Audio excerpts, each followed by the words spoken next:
I decided to switch to the medley that plays in Nowhere with how I replaced the audio files. I won't waste any time and get straight to this. Right, this is the Nowhere enemy, so this is a Seeker. Yep. Power Eternal shapes great many things in its image. I don't remember it having the 2-frame animation of opening up. I think they might have added that when they overhauled the bestiary. A very basic enemy, I don't have much to say about it, but the fact that its pattern is spread out in every direction, especially on higher loops where the gaps in between the bullets are quite small, whereas on normal and hard loop 0, there are pretty large gaps in between the 4 streams of shots. But on high loops, combine this with other enemies, and the other enemies might have streaming patterns that force you to move through this thing's pattern, and that's effective, you know, enemy composition and stuff. Guess I don't have that much to say, I'm kind of stretching it. Crystal Seeker. Yes. Advanced animating classes take place in the lower levels. Please bring warm robes.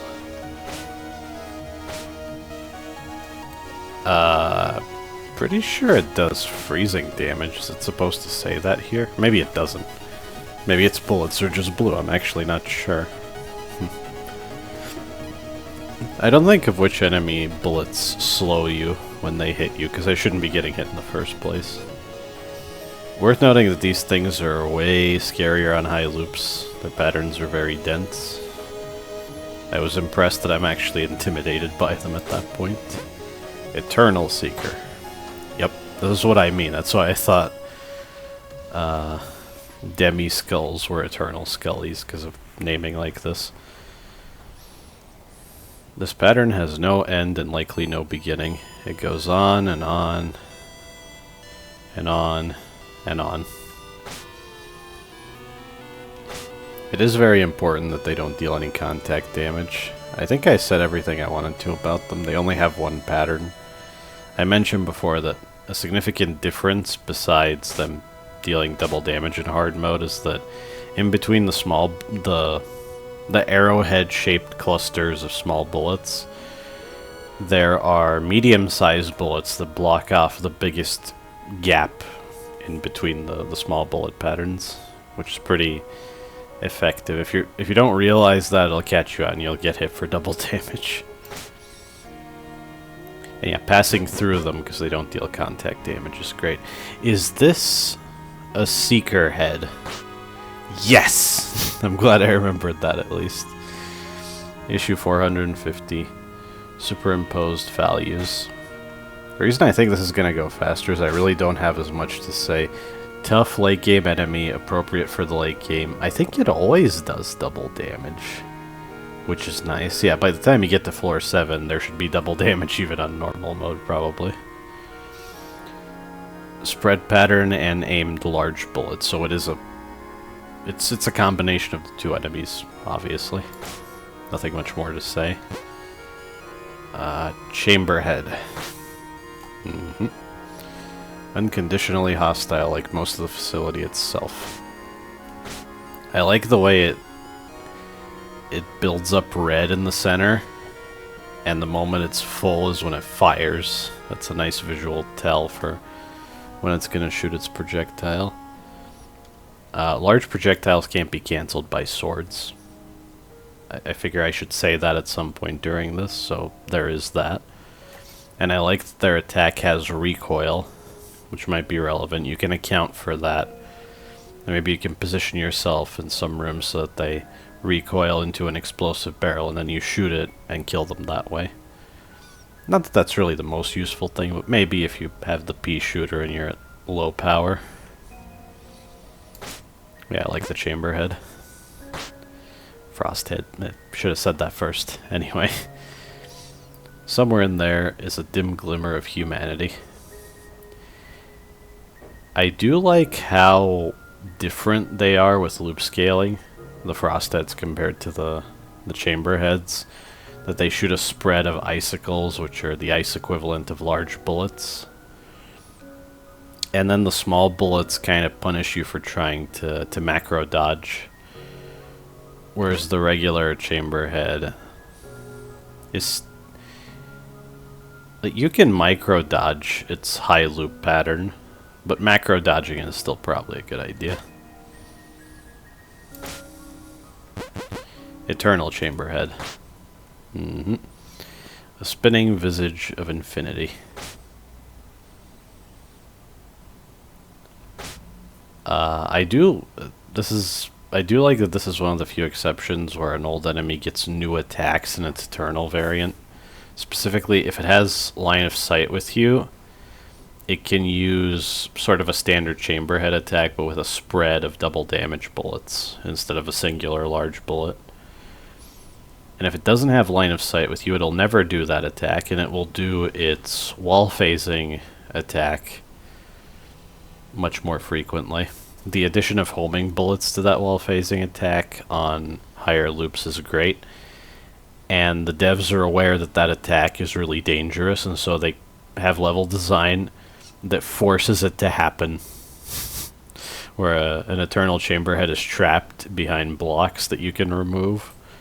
You gotta be quick to get rid of them if you don't want to have to dodge that.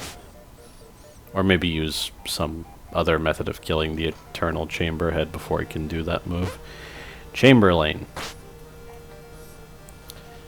Their spirit displays an utterly alien patterned harmony.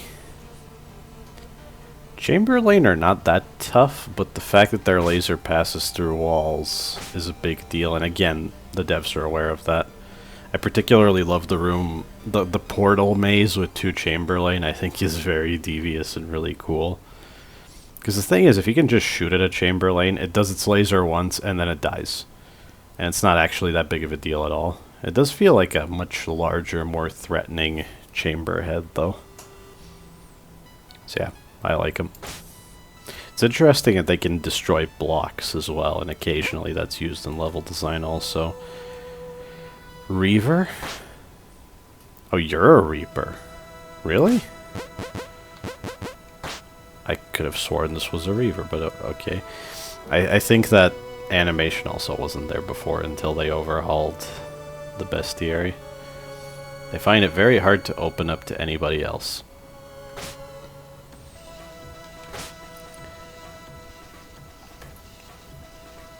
I guess it's obvious, and I've said it a few times already, but this is just way better than the host in the Binding of Isaac. The problem with the hosts is if you try to hit them while they're invincible, it prolongs their invincibility. And even if you don't hit them, when exactly they open up an attack and those become vulnerable is still random, which really sucks. It's just tedious to fight them. It is not tedious to fight Reapers. They have a consistent flow to them. Teleport, open, shoot, teleport. And you can kind of plan around that. If there's any enemy that isn't a Reaper, you can shoot that enemy while the Reaper is invincible.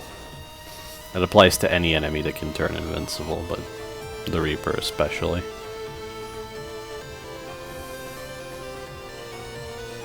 And I do like that the best way to deal with a Reaper is to wait for it to shoot and then move about as much as I moved my crosshair right there. It's just simple streaming and micro dodging the pattern like that is way better than trying to macro dodge it, because the gap in between the small bullets and the medium bullets is fairly easy to fit in. So yeah, they're not as scary as they may look or sound, the Reapers. So is this a Reaver? Okay, so I mixed them up for some reason. For some reason, Reaper sounded like the next step in escalation, and Reaver, I don't know. That's just what I was thinking. Like all constructs, Reavers are inscrutable and very hard to read. Is there any difference in there? No, of course there isn't. Reavers just shoot larger bullets when they teleport, and they only use medium-sized bullets, even in their main pattern. It's much more wavy and thus harder to dodge. So they're just a simple escalation of the enemy design. Vortex Reaper, which is the name of a guy who made Fraxy bosses. I know that much, and I appreciate that they're referencing him. His bosses are awesome and insane. I kind of want to fight them. But I haven't gotten into Fraxy myself, if it still even has any semblance of a community nowadays. That's just their moniker. Their true names are nigh unpronounceable.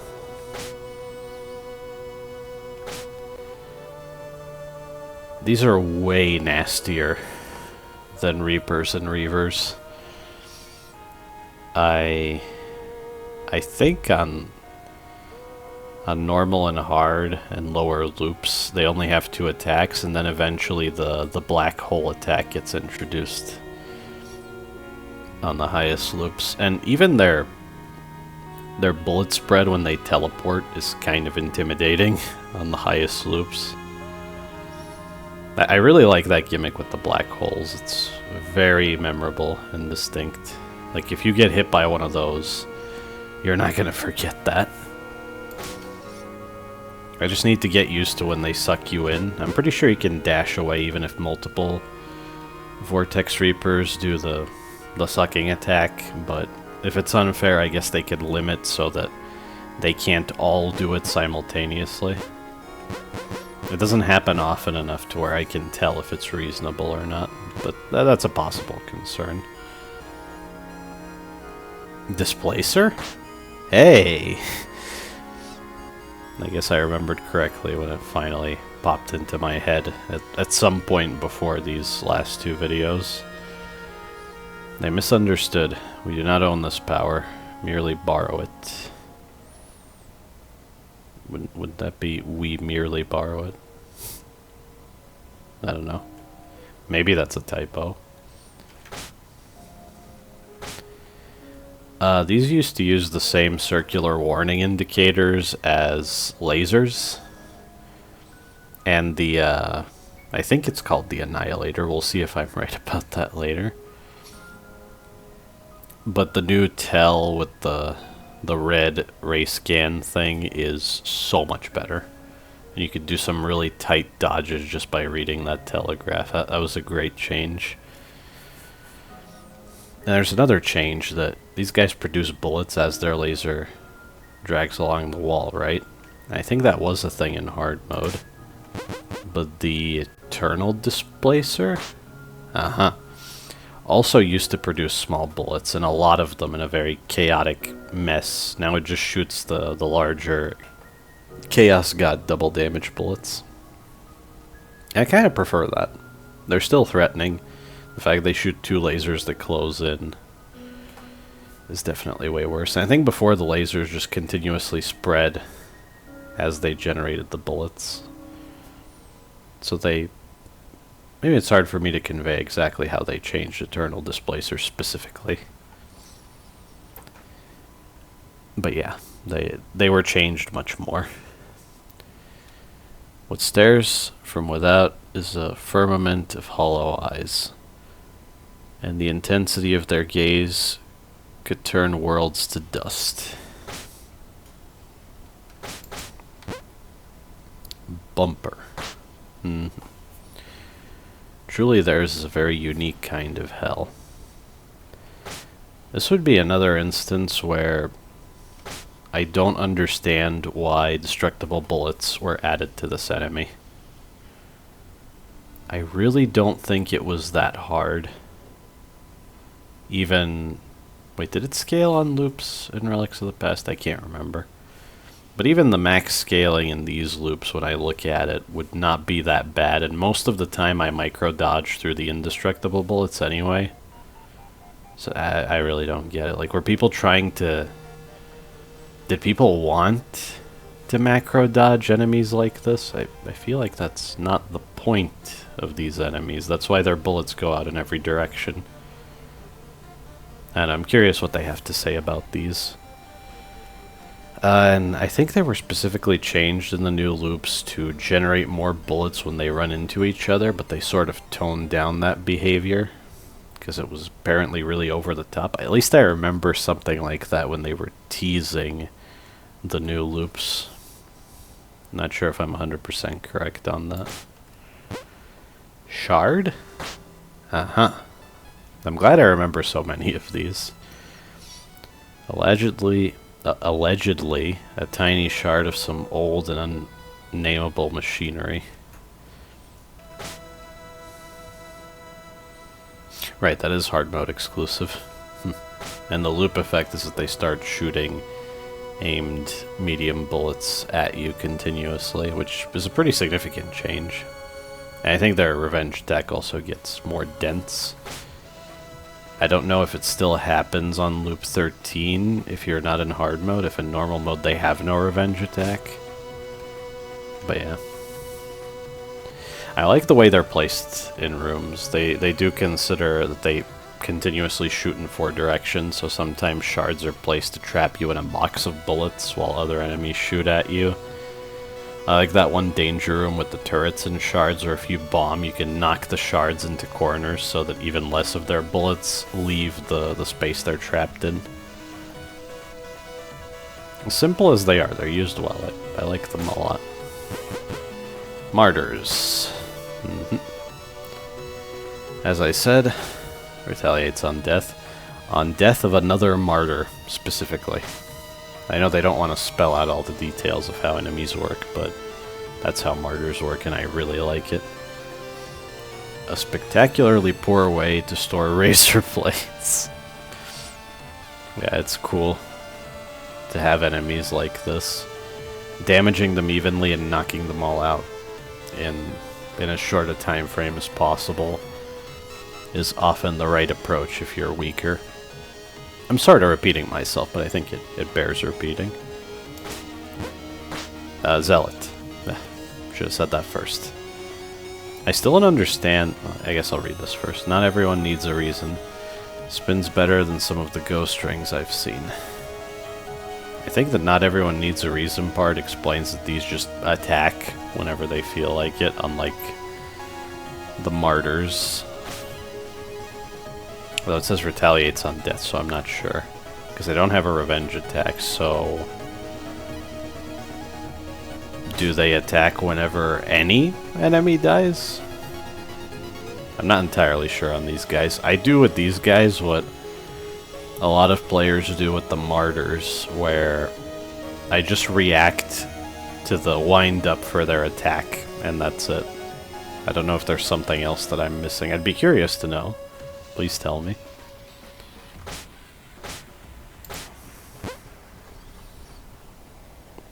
Martyr Ball? Yes! That's such a stupid name, I love it. Issue 110 references a nil value. It's a bumper and a martyr, which is actually kind of a scary combination. And once more, why do bumpers get screwed with destructible bullets exactly? The Martyr Ball's bullets on high loops are at least really dense, so I can see that. But you don't have to make them that dense. I don't know. That's the whole issue I have with destructible bullets in Into Oblivion. Anything that uses them is just easier because it uses them, I think. Maybe that is the point, but I don't know. I also don't know what this thing is called. Dendritic? I think that resembles a word I've heard before, but I'm not too sure. Psh, icicles are for amateurs. I really like the bouncing projectile that shoots more projectiles in, I think, 8 directions whenever it hits a surface. And their spread pattern is kind of whatever. But they're alright high-end ice enemies, I think. Particularly the bouncing projectile is what I like. Can't think of any particularly interesting uses of them in level design, but there's just not much you can do. Malice Engine. I freaking love this thing. You ain't gonna see anything like this on the surface. I think that's the first time we've seen that. I generally really like the Malice engine, the way it gives enemies revenge bullets. And there's a lot of great level design that makes use of that in various ways. The loop change, where the Malice engine goes berserk, which I think was also in the patch notes I read in the previous video, mentioned that that effect is supposed to trigger even if there's an Aegis in the room. It's so cool. It almost bridges, like it makes a connection between the Malice engine and the Bane engine. Like maybe eventually they upgrade it into a Bane engine or something. Because the large bullet stream it shoots at you is very reminiscent.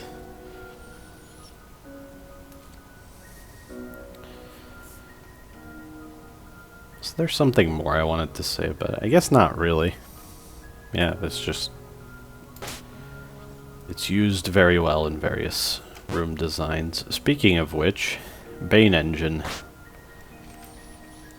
And to think this all started with such noble intentions. I really love the Bane engine's friendly fire. I think I'm going to explain the 4 Bane engine room, which I have no idea if it's still in the game. If it's not, that just makes me sad. You could have made it a high loop room, guys. Yeah, I guess the problem with that is if you know the trick, it's free. Maybe that's why they didn't like it, because it's a puzzle room. But basically, there's a Bane engine in every corner, right? Imagine the room is empty and fill it in as I described this. Around the center space of the room, the center tile, there are 4 portals in 2 different colors. And they're diagonally 2 blue, and diagonally the other way 2 orange. In between the Bane engines and portals, there are lines of chain destructible blocks.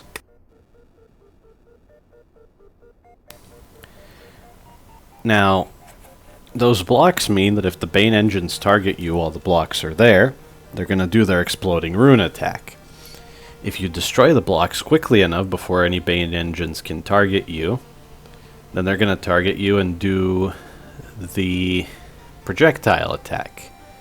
So if you destroy the chain blocks and you go in the middle of the room, the Bane engines are going to kill each other because of the way the portals are placed. All of their bullets will pass through the portals and completely miss you because you're standing in between all the portals, and the Bane engines just hit each other with those projectiles. I think that's really cool. Maybe if they wanted to, they could add the friendly fire. Add friendly fire as a tag in the bestiary. I think that would be a nice nuance to point out to players. I love that room. And if you check my first ever uploaded video, the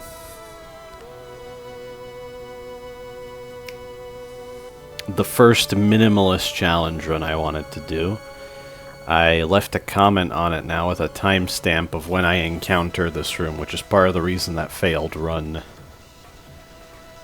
Why I was so fond of that failed run is because I encountered this room with little to no life, and I did it even though I initially messed it up. I was very happy with that. Relic. Mm-hmm. Oh, that is another area of effect enemy. They should have learned from their mistakes. Instead, they glorified them. It's just so cool that this thing requires level design to be effective and interesting. It lights blocks on fire, making them shoot projectiles at you periodically.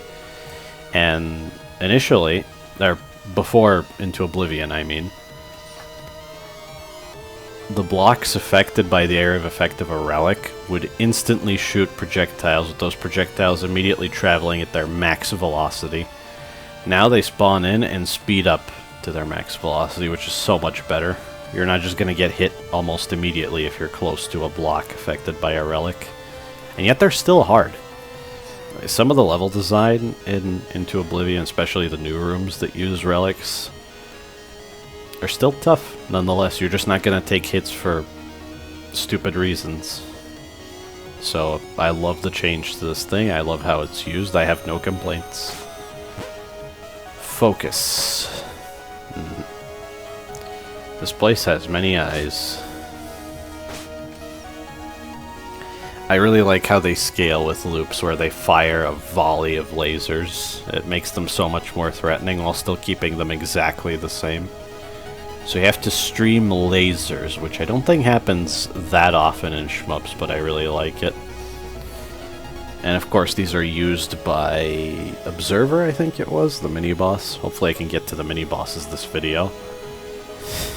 I may have erroneously written 1 of 2 on the video I just got done uploading and doing the chapters for.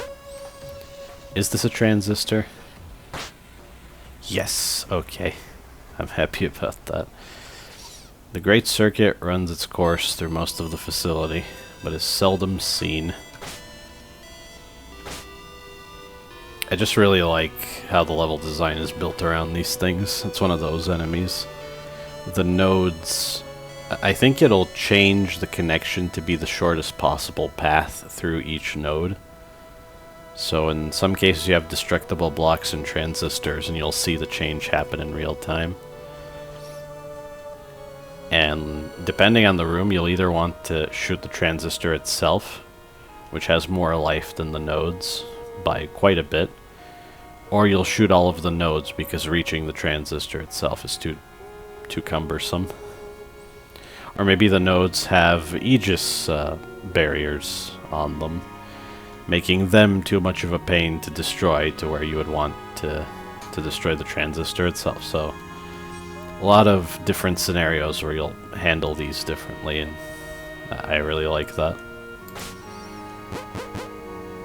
Is this called... Yeah, this is the thing that I referred to as an annihilator. A destroyer. Okay, I feel silly.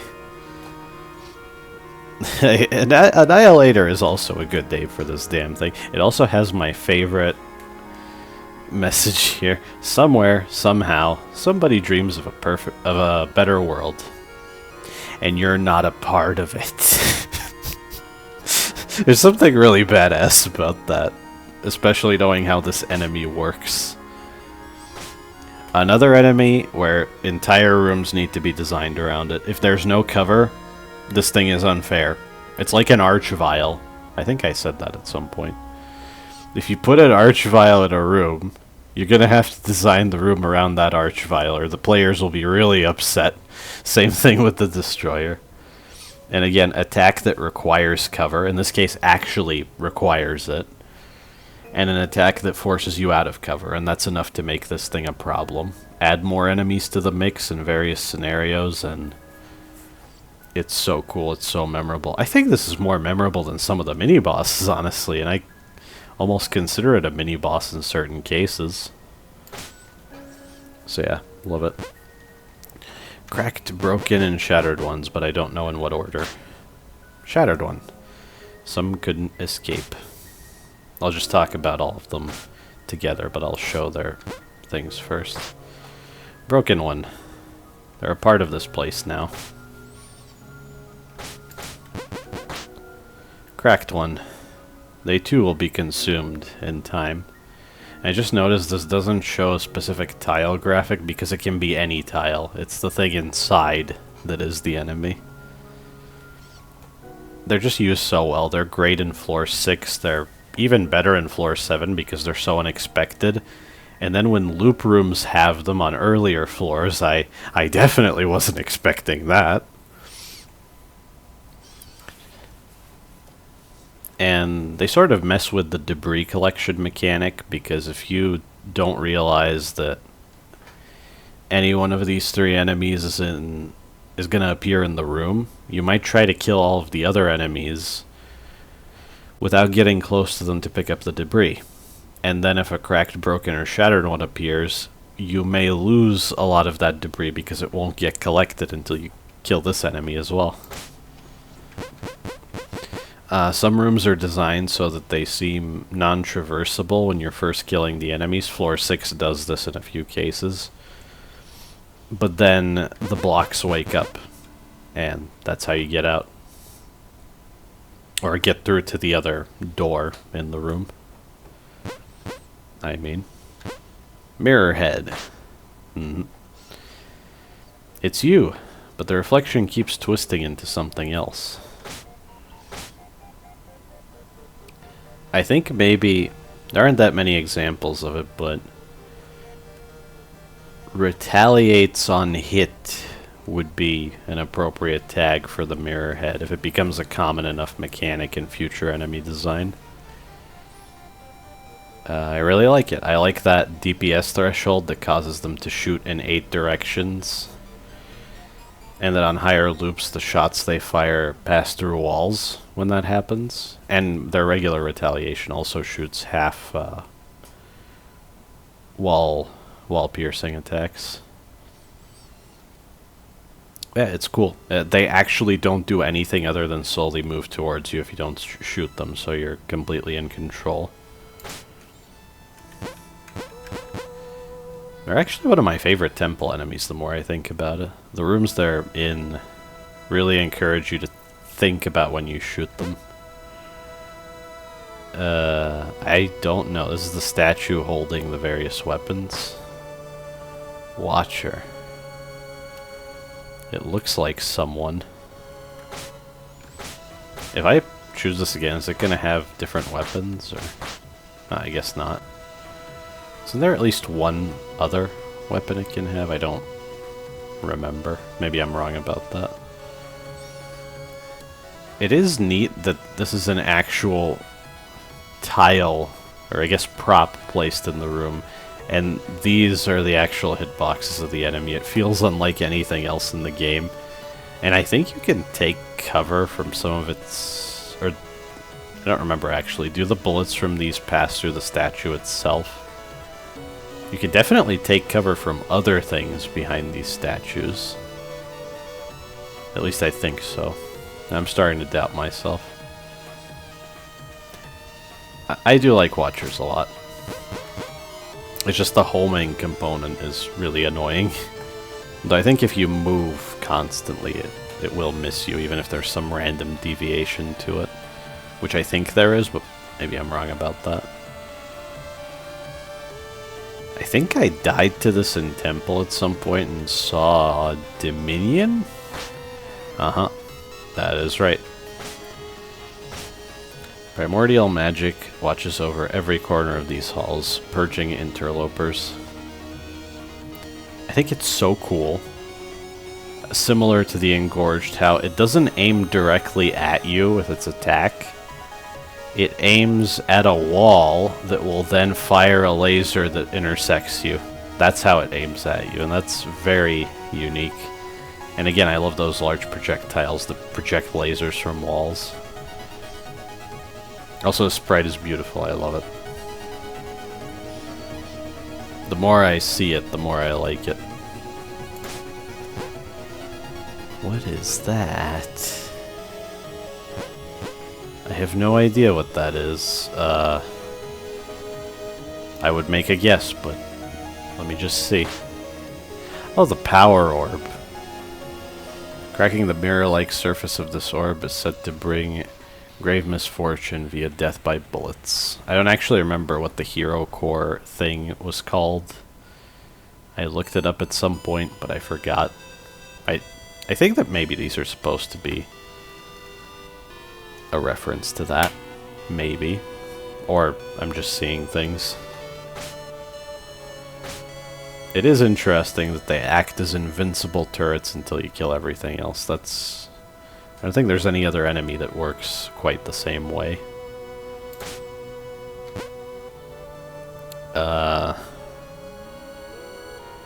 Cursed arms? Cursed blade. That's...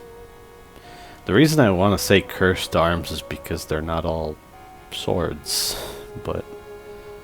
Okay. The cursed armament with a will of its own. Forever hunts those who refuse to switch weapons. Wait, really? Is that just a joke, or do they actually show up more often if you've held onto the same weapon for a while? I never thought about that. There's nice variation that I think within each room where you can find these, it randomizes if it's an axe, a sword, or a trident. They all have slightly different attacks. Was it the axe, or was it the sword that spins and shoots waves? The trident stabs into the wall. Does the axe bounce off walls? The sword stabs into the wall as well, I think. I actually haven't paid that much attention to these the more I think about it. But yeah, they're cool. Something about fighting animated weaponry is fun. It's a rod, but what would it be called? Holy rod, of course. A blessed rod of power made in the image of a certain magician's favored arms. A forgery, but a dang good one. The attack that rains from off-screen is pretty distinct. Otherwise, it's very similar to the cursed blade. Or yeah, I already started doubting myself, and I just read that. Aimed laser, spread of bullets. Yeah, I don't actually have much to say. It does resemble the staves that Warden uses. What the hell was this thing called? This is the loop exclusive enemy. I should know this because I read it recently. Oh well. Forsaken Arms. Issue 22. Failure to feed. I think these can change into any of the variations that you see here. And each of them has terrifying attacks. Yeah, it doesn't say that they can deal double damage, but they can. They definitely can, I can tell you that for sure.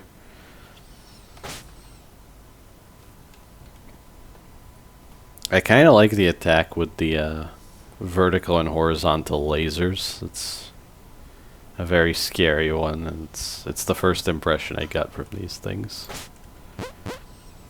All the loop exclusive enemies in Temple are really, really cool and intimidating. And the Myriad.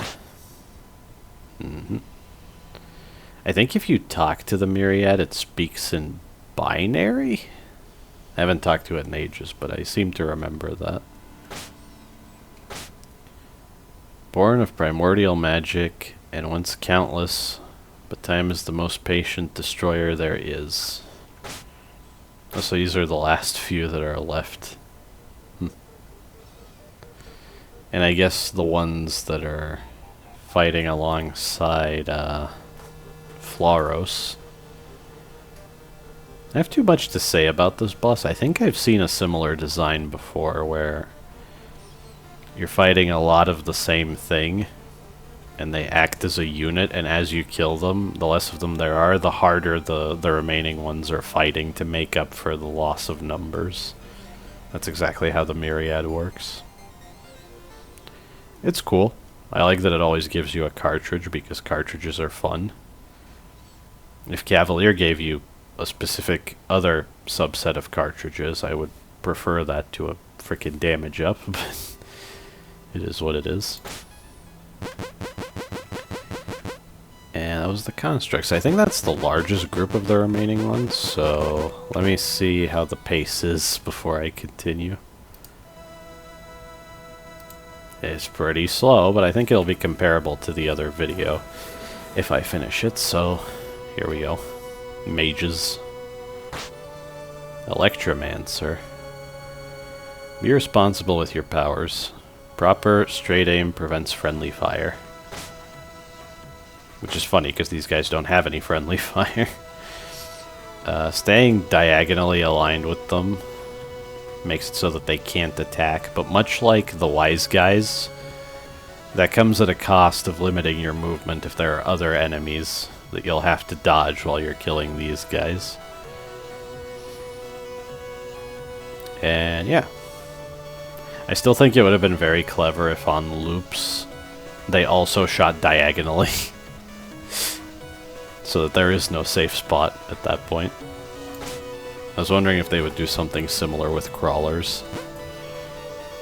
I have no idea. Stormlash, yeah. I saw in the credits, but I forgot. Try as they might, no augmentation offered them a true immortality.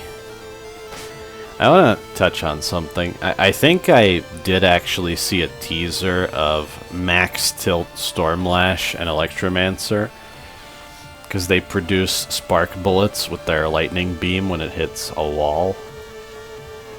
I really wish I could play with that. You can't just tell me it was bullshit, so we got rid of it. It's like, I don't believe you. I've seen the average player and what they call bullshit. I don't trust anyone's judgment but my own when it comes to challenges like this. And I really wish there was a setting that would revert nerfs like this, so I can experience and see if it was actually bullshit. Because surely this went through testing.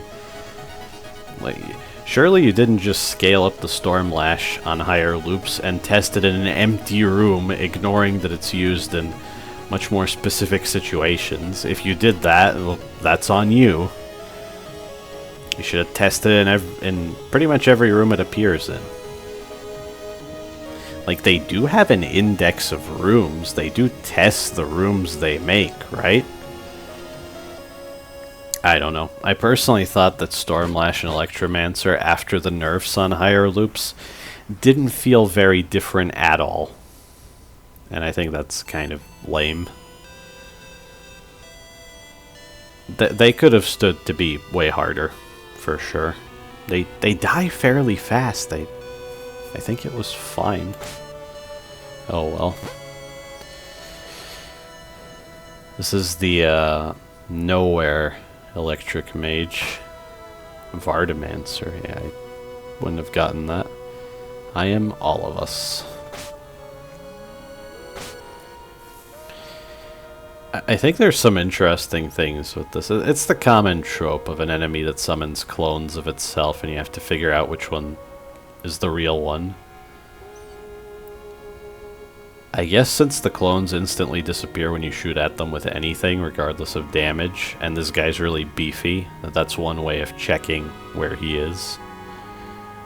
But if he's at a third of his life or lower, he starts flashing like every enemy does, but his clones don't flash, so that's one way to tell when he's about to die.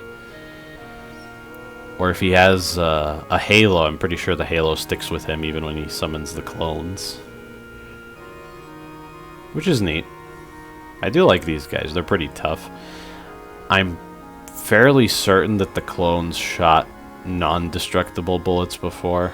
And I get it, it's very chaotic, but I would just limit the RNG or reduce the number of bullets if it's unfair. I wouldn't make the bullets destructible, because again, destructible bullets are ineffectual. I'll try not to sound like a broken record, though. I cannot remember what the fire and ice mages are called exactly. Cryomancer. Cryomagic has traditionally been shunned among the denizens of the facility. Too many blunt trauma incidents. Oh, with icicles falling on their heads, yeah. I do love that the icicles of the Cryomancer, and icicles in general, can hurt any enemy. I just love friendly fire. I think it's a cool component to any action game. If it's done in moderation, because if you're not fighting the enemies yourself because it's not worth it, I don't think that would be good. Although infighting in Doom is cool too, but you can't constantly rely on infighting there either. So yeah, what I said stands. And mages are immune to whatever element they use. Element or elements, actually. So if the Cryomancer gets hit by his own icicle, it shatters into bullets that you have to dodge. He doesn't get hurt by it. And that's really cool. I said cool in talking about the ice mages. I hate myself. No idea. Ice Weaver. I think someone pointed this out in the bestiary. You'll understand why this is burnt off soon enough. You can still view this though. The curving bouncing bullets are really tough. I finally got used to them by the end of this playthrough, and I like them. This is a distinctly challenging bullet pattern this guy uses. It's sort of like a seeker, but the bullets don't move in a straight line and they bounce, and that makes it way harder for sure. No clue. Prismancer or Prismancer. I'm not sure how you'd say that. I get it, but yeah, you made fun of him for the last time.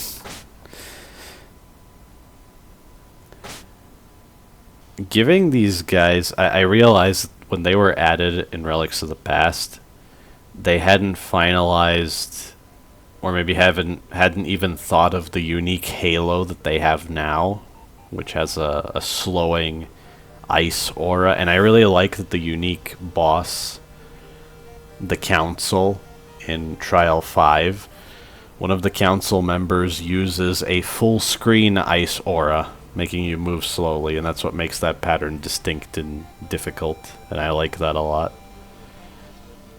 Yeah, these guys went from kind of a joke, just a variation on... What was that enemy from before? Dendritic, right. They went from being a variation on that to being a seriously huge threat, just because of that ice aura alone.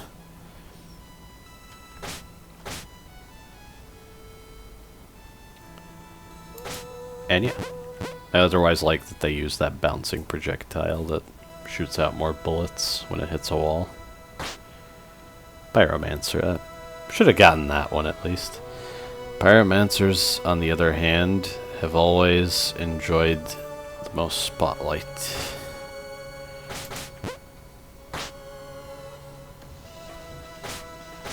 Yeah, that's a continuation of that, I guess. There's nothing too much to say about these guys. They are affected by the changes to the fireball bullets. The large fireball bullets. Oh, and the large fireballs also have that waving trail that damages you as well.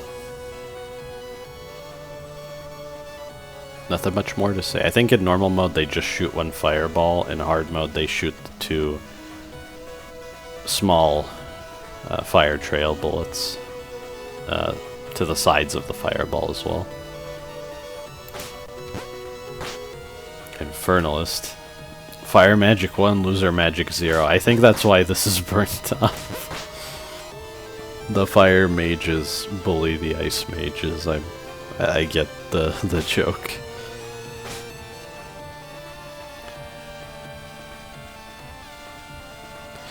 These guys have the sort of attack that the Eternal Core used to have without any destructible bullets.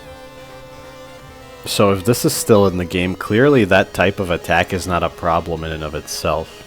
So I'm still wondering about the destructible bullets.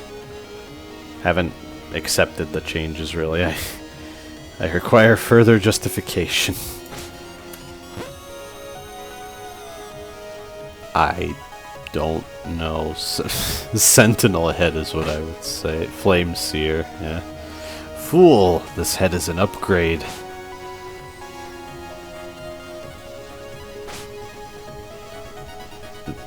It's a nice combo of the two enemies. I like the exploding runes, the fire spread with fireball at the center. Good late game enemies, pretty beefy too. I guess you can compare the life to the others. Yeah, considerably beefier. I didn't realize that these guys have more life than these, but that makes sense. Is this a Geomancer? Hey, I got one at least. Earth magic has always been considered a solid investment. It's infrastructure, right? I think that was explained by Stormlord in some of his dialogue. I only find it annoying that if you're up against a wall in hard mode, despite the telegraphing, you can almost immediately get hit by the spike from the block. I wonder if they would do something about that similarly to what they did for the relic. Otherwise, I like these guys fine. I like they can shove and crush other enemies. And again, mages who use earth cannot be crushed or even pushed around by blocks. Wait, this is an Earthbreaker. Okay. I think I died to one of these guys during the playthrough off camera, and I saw that. I will admit that. Such is the price of power.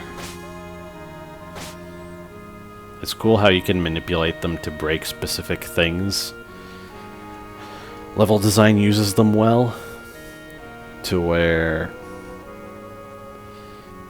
maybe you wouldn't want to prioritize them because they'll just blow up the level and open up more space, but when they can blow up several blocks at once, that's the most threatening thing they can do. Maybe you want to kill them before that happens, or maybe you can, depending on the level design, just go in a place where none of the bullets from the several blocks they blow up at once can reach you. A great combo with enemies that create blocks as well, or regenerating blocks, or just all of the blocks in the game. I do like the Earthbreaker. How do they scale with loops? When they blow up multiple blocks, is it just a larger number of blocks? Because I don't think the bullets from the blocks were increased. At least I didn't notice if they were. What are you called? I don't remember. Archaeomancer? There's power in these walls. I merely give it a will. Archaeo is in archaic, right? So he's using ancient architecture as a weapon, I guess.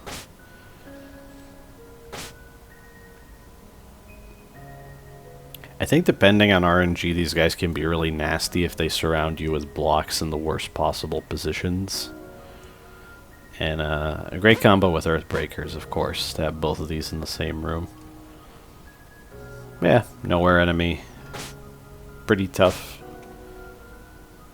It works. I don't have that much to say about it. Necromancer. From life, death. From death, power. From power, life again. I appreciate that the new loop rooms really made use of the Necromancer by forcing him to revive things. Because before Into Oblivion, Necromancers almost never did anything. Maybe they'll revive an enemy every once in a while, but then you would kill that enemy pretty damn fast. Maybe there was one room with a bunch of ghosts and a Necromancer where you're like, okay, it's going to take a while to kill all these ghosts. I should kill the Necromancer first and kite the ghosts for a little bit before killing any of them. But yeah, making a Necromancer invincible and forcing you to kill the other enemies first in loop rooms is genius. I just think that if you're going to put mini-bosses and other heavier enemies in a room with a Necromancer, let the Necromancer revive them. Because why would you put the Necromancer in that room anyway? You're in control of that as a developer. Which is why I was disappointed when I was trying to... there's a room with Idol and 2 Necromancers, so I was thinking, oh well, enemies drop souls based on the number of Necromancers, I'm pretty sure. So if I kill the idol, are they going to summon 2 more idols? That would be awesome. I would love to have that on video, but they just straight up cannot revive any enemies that can have Nimbuses. Maybe there's an even larger number of... a bigger list of enemies that they're not allowed to revive. This is an Anathemancer. Yeah. Or Anathemancer. Maybe that's how you pronounce it exactly. From death, regret. That completes that. And to take it more literally, you regret killing things because this guy has a red halo with him always. Necromancer, but way scarier. Again, great loop rooms. Everything I said about the Necromancer applies to this guy, but at least the red halo makes it so that even when they can revive enemies, there's a cap to how much life a revived enemy can have. So, say you killed a pretty beefy enemy, it's not going to be that beefy the second time, which is fine, I guess, but you can prevent them from getting the soul or kill them before they revive it in most cases. I just don't think it's that big of a deal to where there needs to be a life cap. But even with the life cap, the red halo of the Anathemancer keeps the reviving ability really dangerous. Eternal Mage? Stripped from the pages of time, made whole, trapped. I think this is one of the only instances of a double damage laser in the game, which is noteworthy. They basically have pulse waves on their laser, and they always aim directly at you with it, plus the spread of bullets makes dodging around and behind them dangerous. So it's just a really good pattern that these guys have. They're appropriate late game mages, I think. Headless Mage. They've lost their heads a long time ago. Literally, or metaphorically. I guess that's the joke. The only difference between headless... Well, actually, there is more of a difference in that, but they don't aim right at you.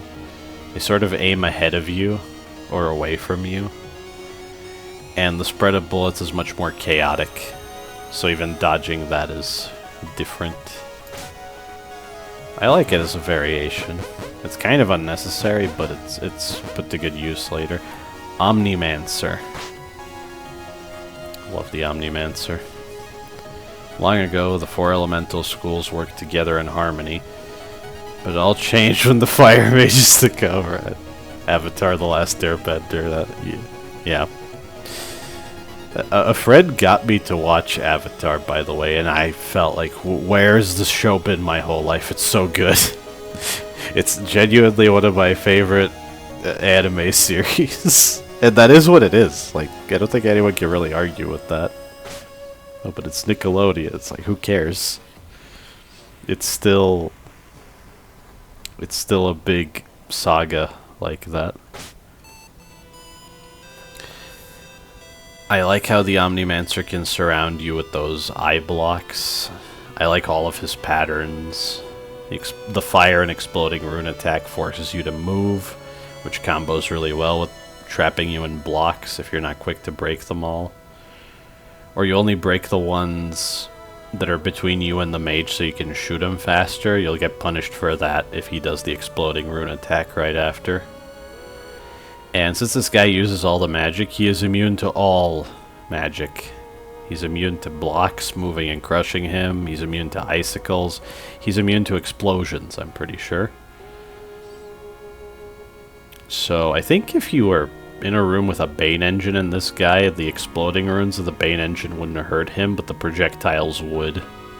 Though I don't think we've seen that circumstance. Yeah, just really cool high-end enemy. Lich. There are many who succumb to the allure of immortality. Only in hard mode spawn other enemies on death, which are always an enchanted skull and a headless mage, which is brilliant. And I think both enemies spawned by the Lich have reduced life. The headless mage definitely has reduced life, so it's not too tedious. And the spread of stars and homing bullets is pretty scary, so you kind of want to kill the Lich in the first place, but in hard mode you're like, maybe I shouldn't kill the Lich, because it's just going to make things more complicated for a little. Unless you have some powerful AoE or piercing weapon that just kills the headless mage in the skull almost immediately. Enigmancer. It's a mystery. Enigmancy was once held in very high esteem, but almost all records of it have been lost. Officially, it doesn't exist. I love the Enigmancer so much. I want to fight some kind of Enigmancer mini-boss who has increased life and attack speed. I think that would be so much fun as just a unique encounter in the game.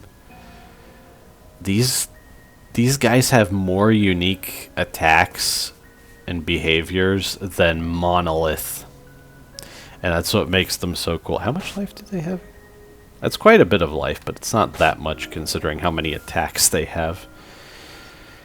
I'm not going to list all of the unique patterns, but on top of those patterns, they can create any halo and attach it to themselves or any other enemy. They can summon another Enigmancer who has full life, regardless of how much life the summoning Enigmancer has, which can get out of hand if the summoned Enigmancer also summons another Enigmancer, and the room can fill up and become a mess. However, one of their behaviors is that their magic backfires, which will instantly and harmlessly to the player kill all enemies in the room. And I have to admit there is an enemy in Enter the Gungeon that's very similar to the Enigmancer, but the Enigmancer is better.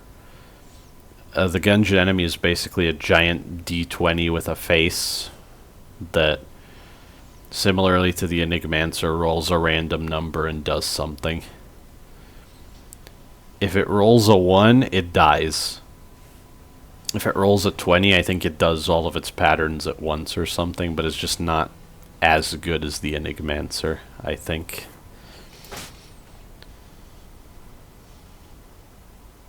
The only thing I would say is maybe Enigmancers should have a tell for when they destroy blocks, because Earthbreakers do. And if they didn't, that would kind of suck. And with Enigmancers, it does kind of suck. You can kind of get caught out. It's just like the Relic and the Geomancer with the spike on the block. If you're too close to a wall, you can almost immediately get hit. So they could just make that change across the board so that you don't take cheap hits like that. I don't know. Ghost Mage, was it? Ah, Ghost Wizard, close enough. Becoming a mage forever overrides all other attributes. Is that to justify that it's not undead? That's funny. The orbiting bullets that sort of oscillate and then eventually get thrown at you in hard mode is a very unique method of attack. I like Ghost Wizards a lot. That's basically all I have to say. They're used well in Temple. They're used well in one of Flan's rooms, and yep, that's all I've got to say. I don't remember what this was called. Aberrant, right?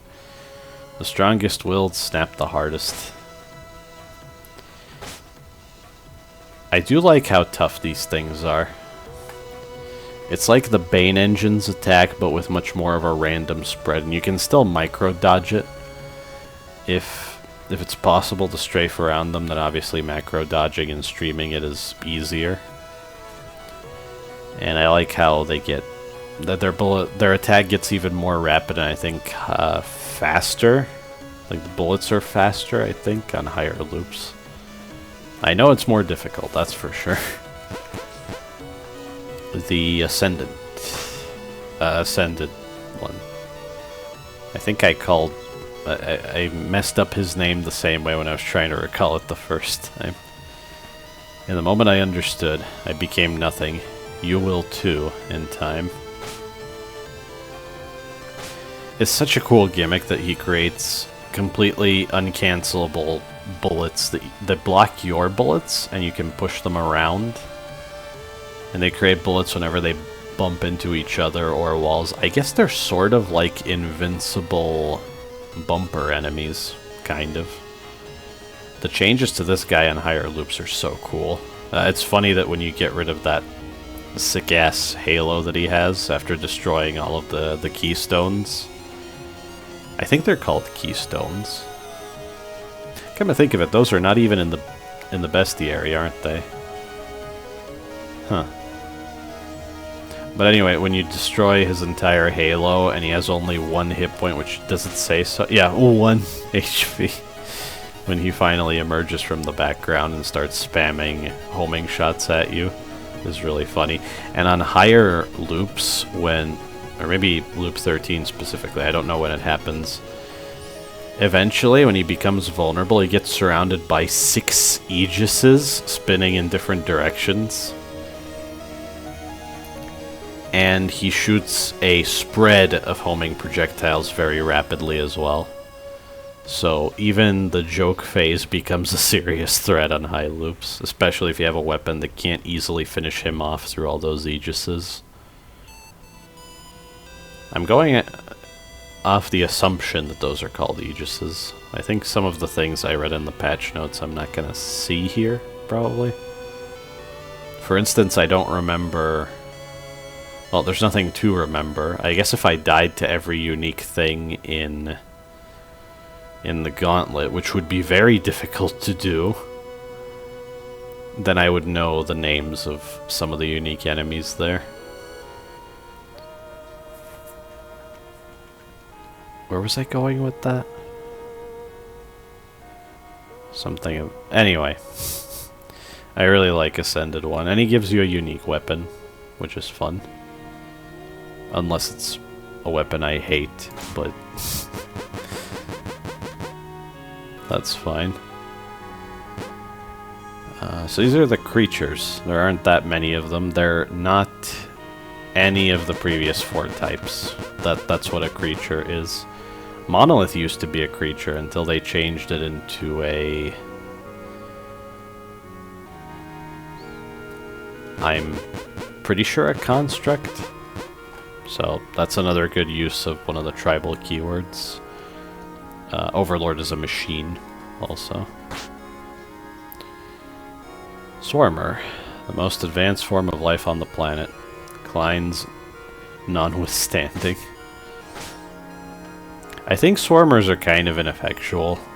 Yeah, they follow you in a cloud, but they don't really do anything. They're on par with the ghosts. I don't know. Swarmers were never a big deal to me whatsoever. I kind of forget they're a thing. I would forget they're a thing if it wasn't for the swarming keywords. Swarmer pack. That's what I was trying to say. Swarm host. I really think that no matter how bad the swarm hosts were before the nerfs to higher loops, everybody needs a home after all. I guess I should read that first. Were they actually worse than they were at the highest loop scaling in Relics of the Past? Because even then they were not that big of a deal to me. I can't imagine they made them any worse now. And I really wish I would have seen what they do on such a high loop. They only trigger their retaliation attack when you hit them. So... like, I know that you can't avoid shooting them with certain weapons because they have homing or too many effects. The shots split up and it's hard not to hit a swarm host. But the same problem would happen with mirror heads, and I don't think they're ever going to nerf mirror heads. Is it because the pattern goes in every direction instead of aimed at you? Or in 8 directions if you trigger the DPS threshold of a mirror head? It's strange. Of all things, this is what they nerfed. I don't know. And nerfed so brutally, too. I wish I could have seen it with my own eyes, because right now I'm really doubting that this was warranted. I don't remember what these are called. Oh, jelly. There is life everywhere. These are more distinct than swarmers because they have a certain momentum and inertia to them, which you're going to see when you're fighting Polyp. So in spite of being much more fragile than ghosts and not having as many interactions with other enemies, well, namely big ghosts and regular ghosts, obviously. I still think jellies are distinct enough. They feel even more like destructible homing projectiles that don't stop chasing you the way they're used. They're used sparingly too. Oh, and here we can see the face of this thing, even though I... Did it show up on video in the series? I don't even remember anymore. It did show off in a scrapped recording. That I can remember. Blob. Yeah, this is what it looks like occasionally when it rolls the small chance to have a face.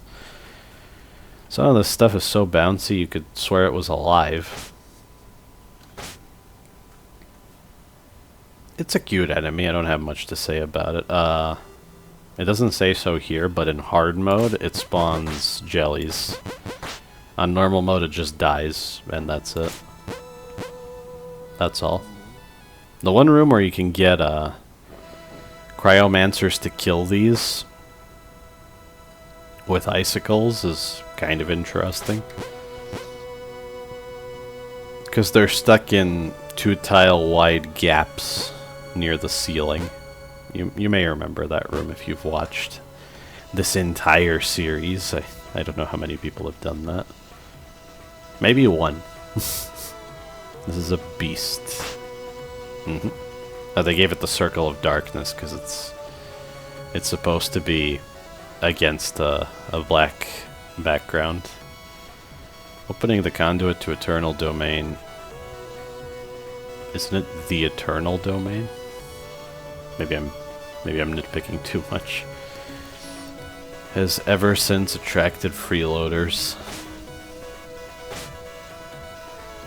I like that its main triple spread. The middle shot is pretty much always aimed at you, but the other two are much more... They seem to have much more of a random offset. And then its second attack it does after a while. I don't know if it only does that attack in hard mode or what. I've played hard mode so much I forget what normal mode is like. But the large bullets that can destroy blocks are used well in certain rooms where beasts are placed, and I see that. I appreciate that. Insubstantial. Oh, it looks at my cursor. I forgot about that. Or is that a new thing? I always like stuff like that. Down in the bowels, near the source, the walls of reality give way to a distant phantasmal void. It's a degraded version of Presence. Those are the only two degraded bosses, right? Presence and Honor Guard. I guess Demon is degraded in the Gauntlet, if that counts, but it's also completely different. But this is kind of different, just loosely based on Presence. I like the additional homing shot to throw you off and the 50% increase in bullets on higher loops. It does enough to make it more intense. A firefly. I should have known that, but I didn't. Many have heard the inspiring tales of tired, beaten travelers struggling on their last legs, led to safety by a mysterious light. Most of them are just killed by fireflies, though. They're much tougher than swarmers, similar behavior.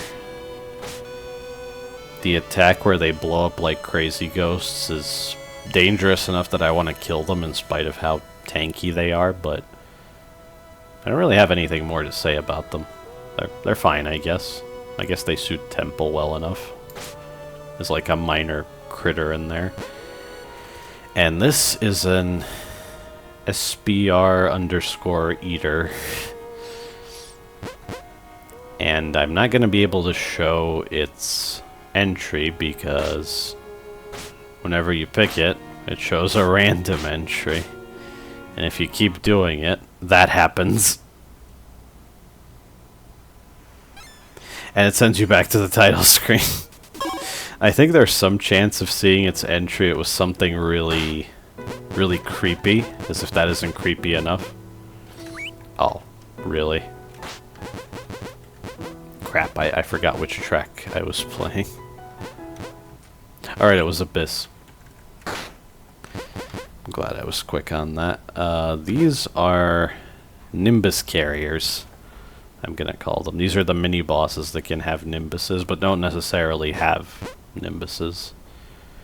Chomper. Juvenile swarmers that pass the test of time, sometimes pupate into ever more terrible things. Actually, I forgot that these have the Chomper has a connection to swarmers. It's a simple enemy. It mostly relies on contact damage, but leaves behind a minefield of medium bullets. And on hard mode, it has that dash attack, which is just enough to make it more tricky. And as simple as Chomper is, it works in floor 1, and in floors 6 and 7, and in loop exclusive rooms. They always find a way to make this thing tough. Like the Halo that shoots homing, like a unique homing attack at you. The Halo with the eyeball in it. There's a loop room that has been burnt into my memory where Chomper has that Halo and chases you through portals. So yeah. Polyp. Routine point of contention between the denizens of the first and third floors. Who's got to clean this up? I think Polyp is stuck in a pipe. This is Polyp, this is the pipe. I think that's what the implication is. I really like the loop change where it shoots a big circle of incredibly dense, medium-sized bullets. It really makes you move around a lot more compared to lower loops. And I like the storm of jellies it throws at you. You really gotta dodge them and take them out. That's how many of them there are. You actually have to dodge them. You can't just hold the fire button and they'll die easily. And there are various rooms that give you cover. There's a room with 2 polyps in floor 6. I don't think I ran into it. It's terrifying. There's moving cover. But on the highest loop, oh, that would be a very tough room indeed. I kind of want to try it, though. What was this thing? But I want to say quad-core. It is quad-core. What the? Task to escort out the uninvited sojourner. I don't have much to say about this thing. It's fine. Early game mini-boss. Its first pattern, where it moves towards you and then sort of pushes itself back with recoil, still messes me up because I don't exactly understand its movement during that. I think the attack where it shoots blue needles in every direction is hard mode exclusive, if I remember correctly. Yeah, solid mini-boss.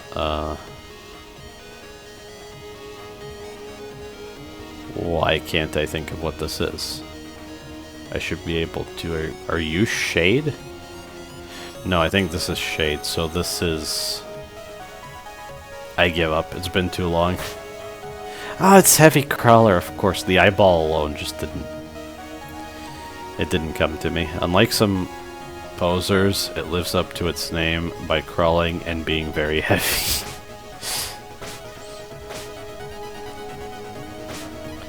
I think this is a Relics of the Past mini-boss, and it's a pretty good one.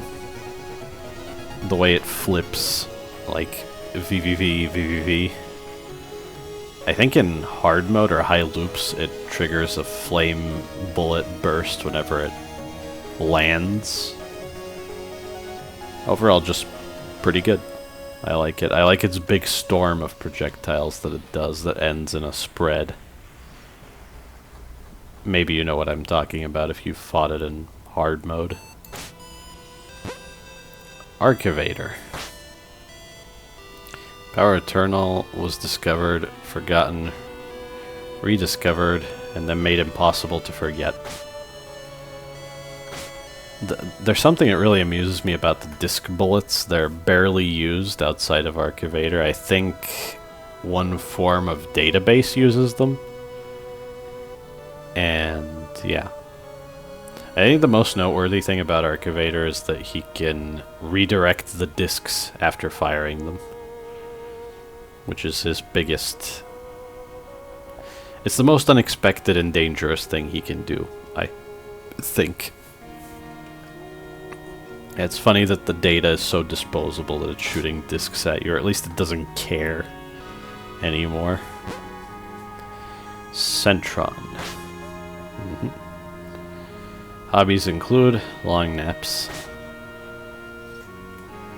The invulnerability thing is for the martyrs it summons. They're invulnerable in hard mode until you kill the Centron, which is a good way of making Centron tougher, because you could continuously kill the martyrs on normal, and they wouldn't really produce most of Centron's attack pattern as a result. Not too much to say. That's another solid one. I like pretty much all of the enemies in the game. Grimoire. I think it's another Relics of the Past mini-boss. Lorem ipsum dolor sit amet, I think. That's Latin, right? I know the lorem ipsum thing, because who doesn't? But the rest of this definitely has a different meaning that I don't understand. I love the paper airplane bullets. It's... nothing else to say, really. It's kind of a straightforward mini-boss. It has bullet patterns, you dodge them, you shoot it until it dies. Nothing much more beyond that. If it isn't the demolition orb, I mean the strife ball, I mean the globe of assault, I mean the war sphere. I absolutely love that. I think Rounder is the go-to name. But yeah, its name is always randomly generated from 2 sets of words. Another of the many, many war relics. I can't help but wonder if this thing got increased life, or if there's something I'm missing, because I recall before Into Oblivion that... Or maybe on higher loops it just attacks faster and reaches its bouncing attack faster. Maybe that's what it is. But before Into Oblivion, I remember holding the fire button with base damage in the pea shooter and consistently killing this thing before it starts bouncing around. I'm gonna assume it's the loop thing, actually. That would make the most sense. But yeah, I like it. It used to be that it had no cooldown to how often it can produce bullets when it hits a surface while bouncing around. I think I used to have a screenshot, but I lost it, of the room just getting absolutely filled with bullets because of its bouncing alone. But now there's a cooldown, so silliness like that can happen. Shade. I forgot that Shade is undead. Makes sense. You're not special. We all used to be somebody. I think this is one of the... I wasn't keeping track of the life stats, but it's only half as much as that. It's one of the most fragile mini-bosses, and I don't really understand why, because it's not like it's invulnerable for a while. Pardon me, just bumped something. I do like that it always teleports right on top of you, and once you learn that, you can sort of manipulate it and predictably finish it off. So while it's teleporting, you can charge up an overclock, or... I completely forgot to talk about the overclock keyword. I really like it. Maybe I'll elaborate on that later. Now, what the hell, I'll do it now. I can timestamp this. I like overclock when compared to...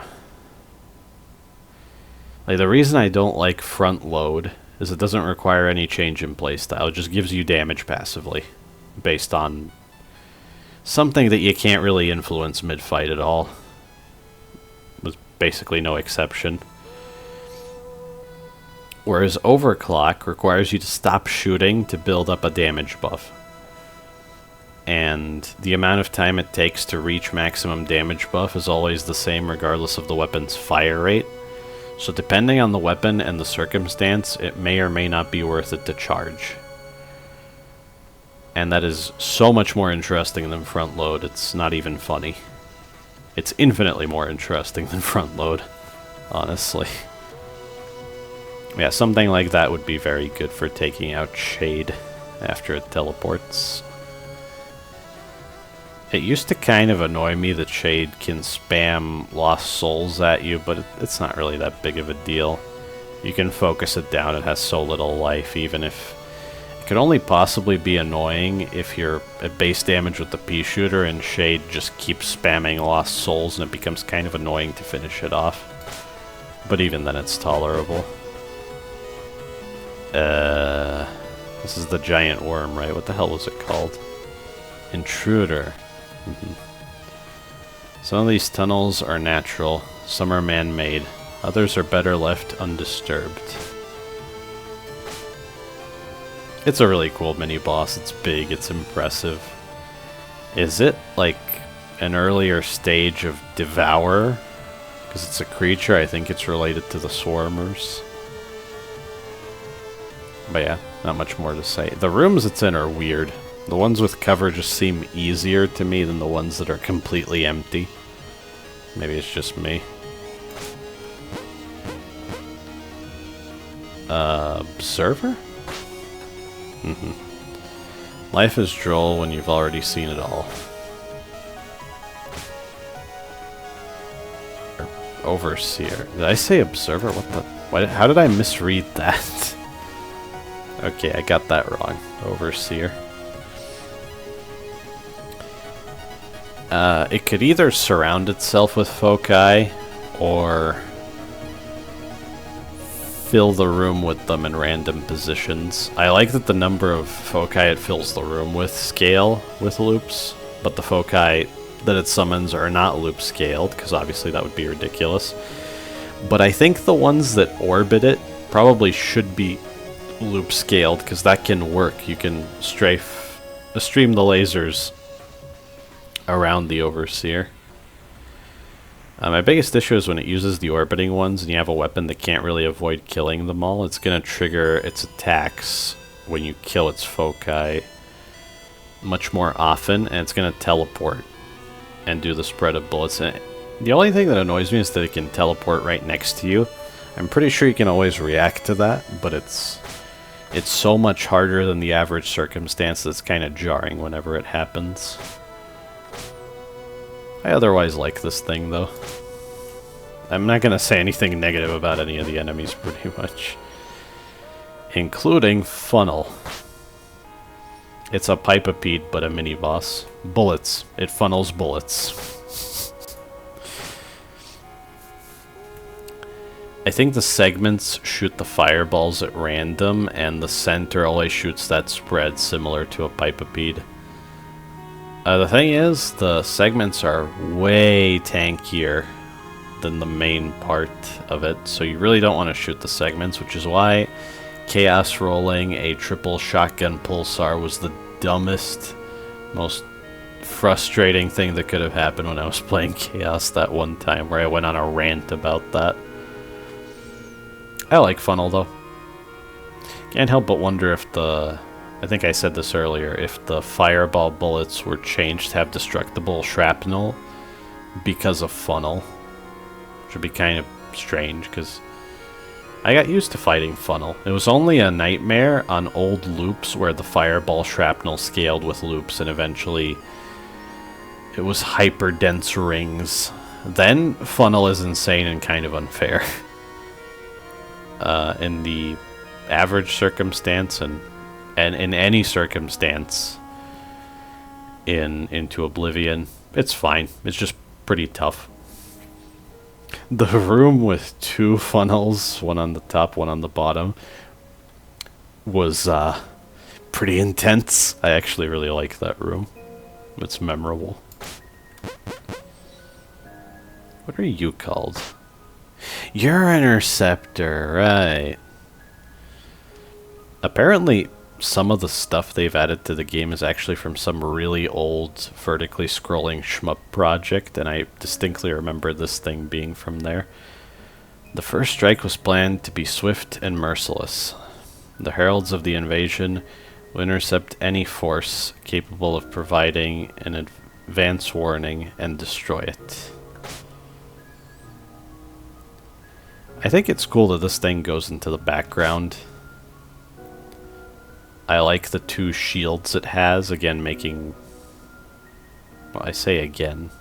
It's because I think about it a lot, but I haven't actually said anything about that recently. I like when aiming matters in any shmup.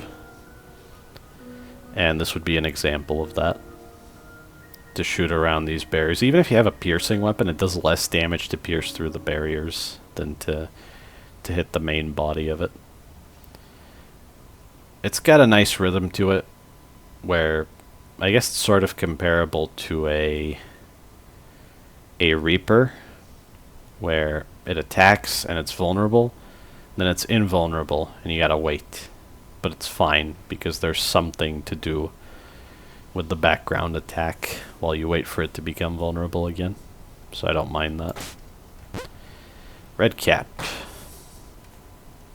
Well, you are what you scrounge. Heh.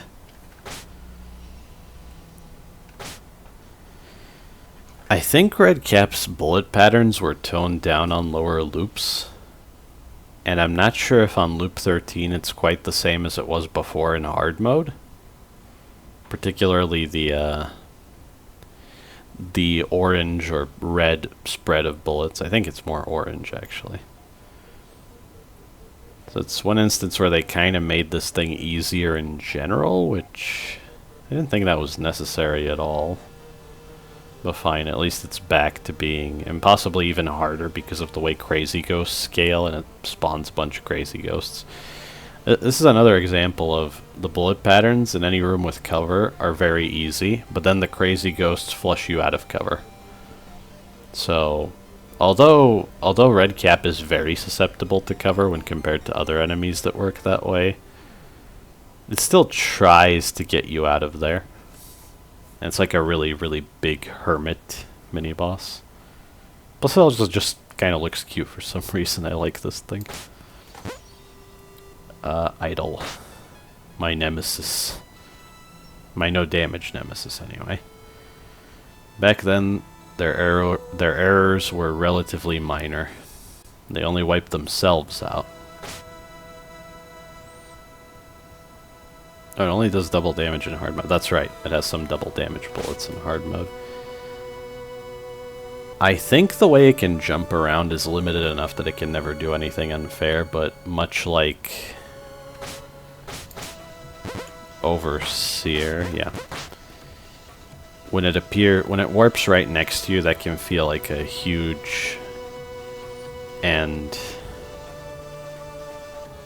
spike in difficulty all of a sudden. But you just stream this thing. I like it. It has a good streaming pattern, especially on high loops with all the added medium-sized bullets.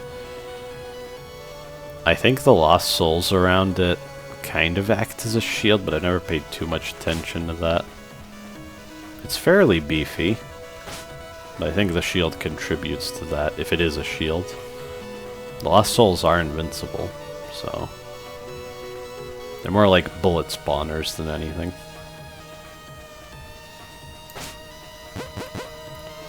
Is this grim? Yes, it is. With 2 M's. Death may have stopped, but the harvest continues. I do like Grim a lot. He's tough as hell, though. I like the way he uses his scythes, either throwing them right at you and stabbing them into a wall, throwing 3 at once in hard mode, leaving them spinning in place and shooting bullets, triggering all of the ones stuck in the walls to come out and then fly at you. And I think he whistles, and it's like an expanding radius that will trigger them to fly at you as it reaches each of them, is how that works. I just find it kind of annoying that Grim gets all up in your face. I think if his movement was less constantly trying to run into you, that would be a bit less obnoxious. That's my only thing about him, because I'm too busy reading everything else, and it's like, oh yeah, I need to constantly move away from him or else he's gonna damage me. Like a freaking Terraria boss or something.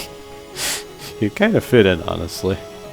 Minus the whole sides getting stuck in walls, but I guess that could be a thing as well. Anyway, what am I talking about? Twofold. I really like twofold. 2 chamber heads are better than 1. Well, they don't deal contact damage, right? Why doesn't it say that here? I guess putting all these details in the bestiary wasn't important. Or they do deal contact damage, and I forget. But they can teleport, so they definitely don't, because that's the rule, generally. Anyway, it's unimportant. I like all of their patterns, their random movement, the telegraphing on their giga lasers. It's just always exciting to fight twofold. I think it's a very good late game mini-boss. I've mentioned it before, but I'll say it again. At some point in the game's history, twofold used to drop twice as many mini-boss drops. I don't know if it was an oversight or what, but with the old drop system, you would get 2 life from twofold. Which at the time I thought, floor 6 is tough and you're pretty much always going to fight twofold, so you get 1 extra life on that floor. A small mercy. But yeah. Oh, this is the Engorged, of course. The original designers were careful, but any system can be overwhelmed. So I guess this is the biggest version of the Soul Extractor, Soulmonger. But it amassed so many souls that they took control of it, is what's going on. I have to say, the Engorged is extremely overhyped. It's not that hard. It really isn't. It's a natural progression from Soul Extractor to Soulmonger to this. And this is a mini-boss. And yeah, it's tough enough to be a mini-boss, but it's really just not that scary. I think its crazy ghosts are pretty easy to deal with. The Soulmonger's crazy ghosts are way more of a problem. Its various bullet patterns are fine. Does the railgun attack really screw with people's heads that much? I think I've demonstrated how to deal with it pretty well here. Even Loop 13, Engorged EX as I call it, was fine. Like, yeah, it was tougher. I think it was only a problem in that one early game room where you fight Loop 13 Engorged in a room with water, and most of its patterns are a joke, but if it uses the railgun, it's harder to dodge because you're being slowed down by the water. That's the only time I lost like 10 life and died to it off camera. But I was like, I just wasn't expecting the railgun, and that's why I messed it up. I do actually like this thing a lot. I think people just need to move less and think more when it comes to the railgun attack specifically.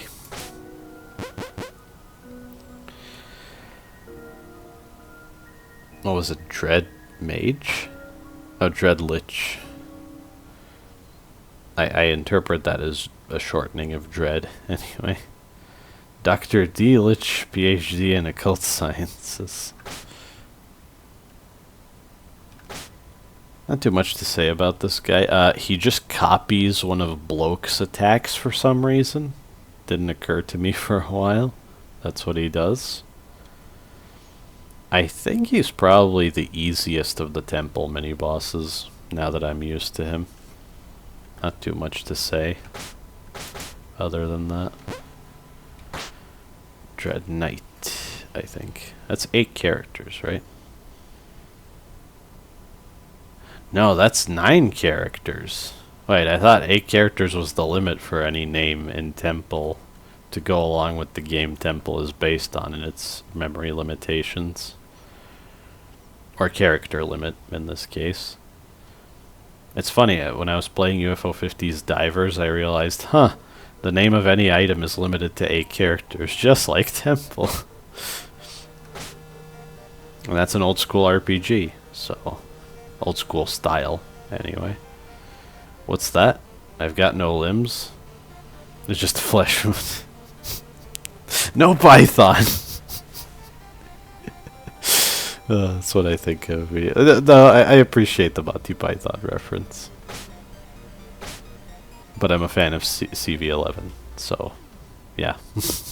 I had to do that as well.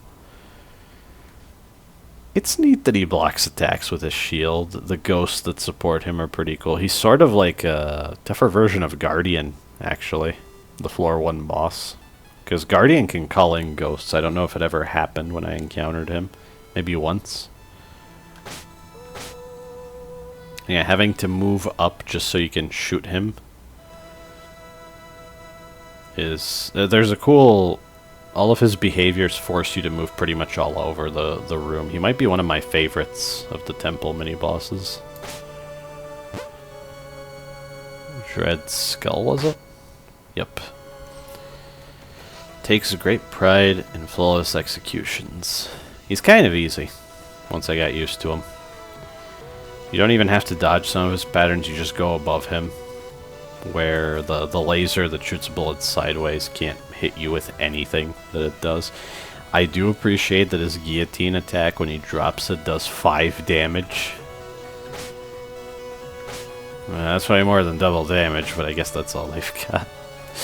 It'd be funny if it said ×5 there, just for this guy.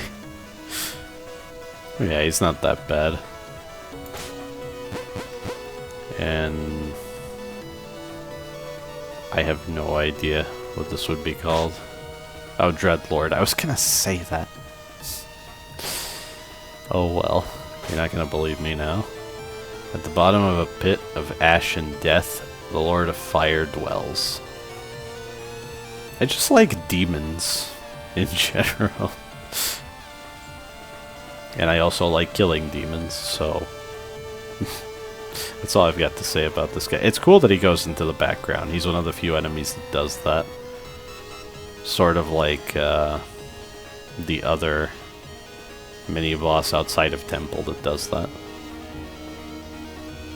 And he uses the lava bubble large bullets that trail flames along the walls. And I like that he uses 4 of them simultaneously. Yeah, that was the mini-bosses. Okay, now how long has it been? Okay, well, it's gonna be about as long as the previous video. I'm fine with that. This is Chamberlord, of course. I'm guessing the names of these is gonna be easy. I really love... well, I should read this first. The chamber isn't big enough. This chamber isn't big enough for both of you. The final phase I always thought was really cool, that it summons invincible chamber heads and hopes that they can kill you before it dies, I guess. And I think this is also supposed to resemble the symbol for Power Eternal, which is also on the title screen, and I wonder if we'll see what Power Eternal itself made manifest is in the future. Yeah, a flunky boss like this is not terribly interesting, but the fact that ignoring the summons will trigger an attack that kills them is awesome and really elevates the boss design. I think the devs think of Chamberlord as some basic, boring-ass thing that they don't really care about anymore, probably, compared to their newer work. But I still think Chamberlord is significantly above the bar when it comes to boss design. There's just enough going on with it, and I like that it doesn't just passively place an enemy. It launches it towards you almost like a projectile, and then it shoots another projectile at you. It's fine. I like Chamberlord. Forgotten Ringleader, or just Ringleader, I guess. Up on the surface levels, they seem to have some semblance of society, even their own regent. I think this is one of the only bosses who has text on the top and the bottom during its intro. They could have just called it Ringleader, I think. But it's something more that makes it stand out. Retaliates on death. Oh, the revenge bullets from the ghosts, of course.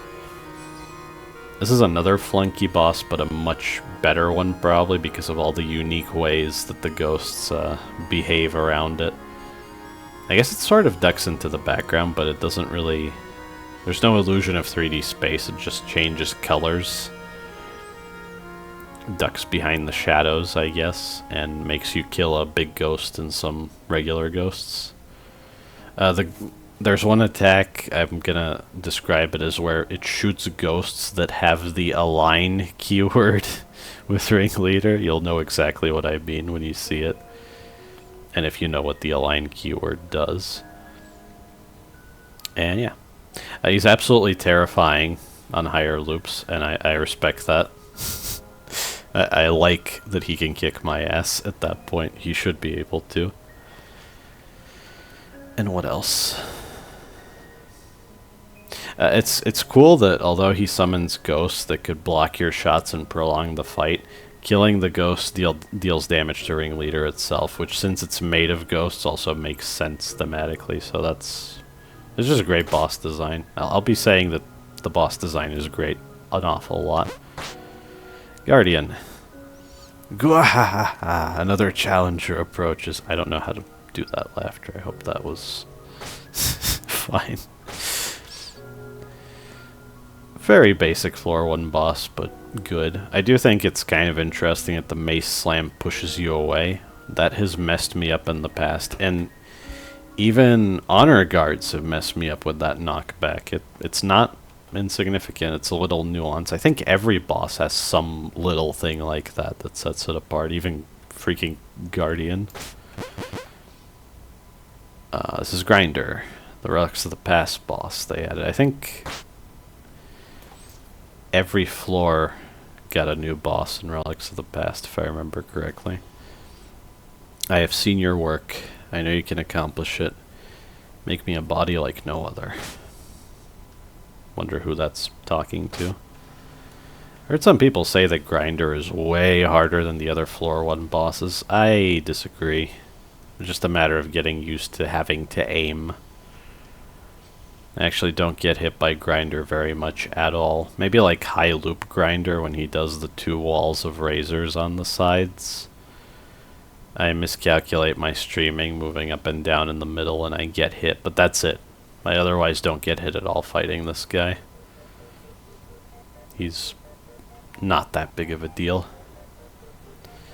Yeah, if you have a piercing weapon, he gets way easier, that's for sure.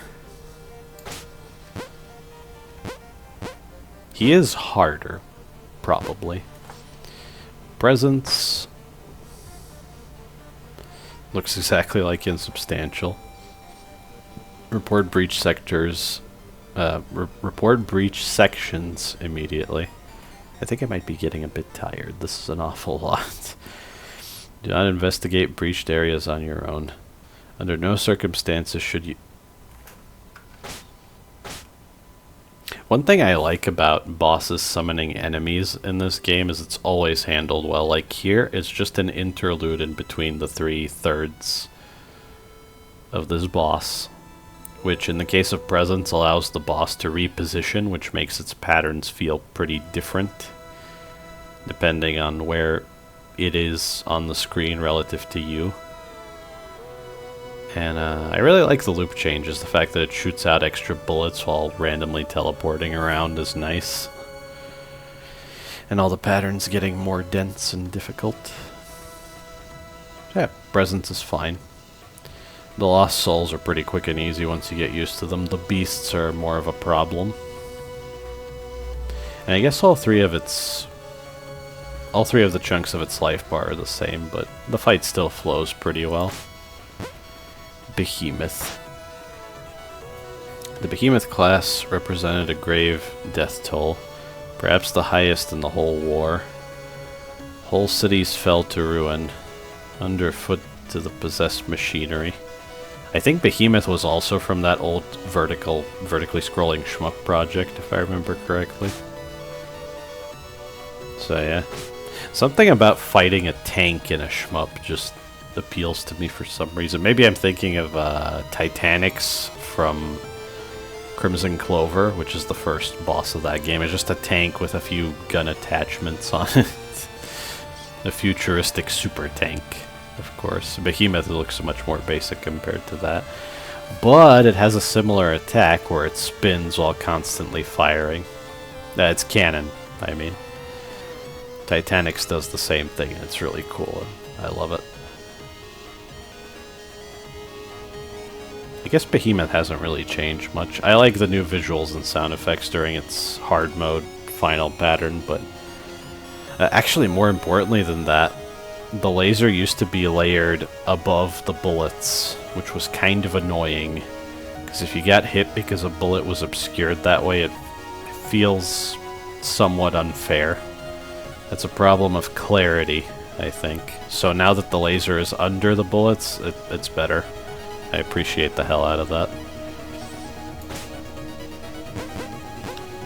that. Demon.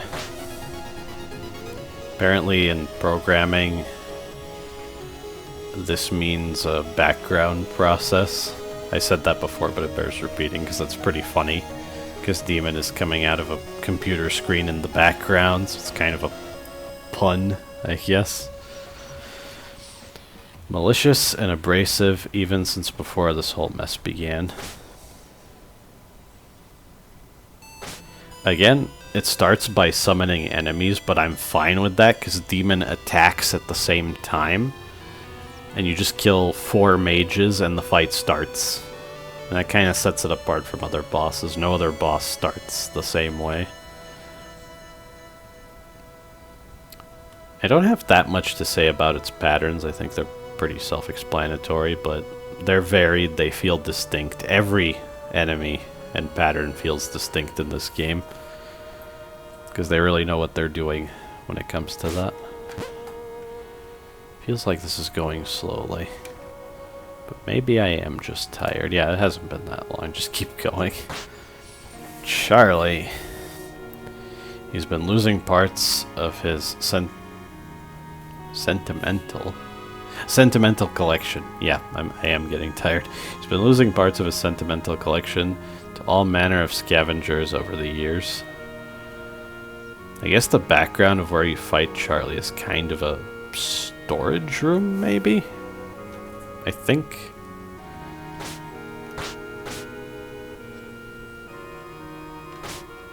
I do really appreciate that Charlie summons enemies, and then his attacks and behaviors change while those enemies are out. And when he does certain attacks, the enemies will produce completely unique attacks that don't show up anywhere else in the game. That's the kind of stuff that elevates bosses summoning common enemies in Star of Providence. Also, Charlie's hard mode final attack is really good with the Giga Laser and the, I don't know what you call it exactly. It's a pretty common spiraling bullet pattern that goes in every direction, but it's solid. Armor tack. Revision number 5. Chainsaw blades, napalm rockets, and the self-propelling Lethalocore had to be cut. Sorry. Only in hard mode can inflict double damage. Yeah, I do remember where the double damage comes in. It's cool that you can destroy the legs of armor attack to get scrap. It used to be that you didn't get anything, but you can still destroy them, which is very weird. And apparently the original idea was that destroying the legs would trigger the second phase of armor attack as a secret thing. But they just made it a regular part of the fight and abandoned that idea because they couldn't really make it work in any logical way, if I understand correctly. Logically from a game design perspective, I think. Also, if I understand correctly, Armor Attack was a Fraxi boss, and it did go through a lot of revisions, and that's what this is all about. So that's cool that they're sort of sneaking everything in. I think the only thing that trips me up about Armor Attack at this point is the way it sort of shakes around on its legs. And I'm gonna reference Crimson Clover again because its second boss, which I think is called Hecatoncheires, if that's how you pronounce that, is very similar to this, but it has, I think it was 6 legs instead of 4. But I like both bosses a lot, and they both have destructible parts on their legs. I just couldn't help but draw that connection. Devour. Swarmers are programmed to consume and grow. There is no upper limit. I like the Devour. I said this when I think when in some previous fight with Devour earlier in this series, that appears on this side of the screen, which is very unusual and awkward for a shmup, for your boss to be on that side, and the intro that fakes you out that something's going to appear from above is pretty great. It's just another memorable boss. Or the second phase where you go inside Devour and you have to kill its heart, which that's what this is, of course. Just really well done. My only criticism of Devour would be the moment you've killed all of its weak points in phase 1, another weak point should immediately spawn and immediately start shooting bullets the moment it spawns to keep the pace of the fight as fast as possible. And I guess so speedrunners don't complain that this fight slows down the run too much. Hey, I think it would make everyone happy if they made that change. Is that the only suggestion so far that I've made? Huh. Yeah, I do like Devour a lot. Iceworm. Stocks the maintenance system out of some routine principle. Rank dead last in dateability. I guess since I read that, I might as well say there was some joke about a Monolith dating sim, and Iceworm was one of the... I forget it. This is a chicken or the egg question. If they came up with that dating sim joke before or after they wrote this here.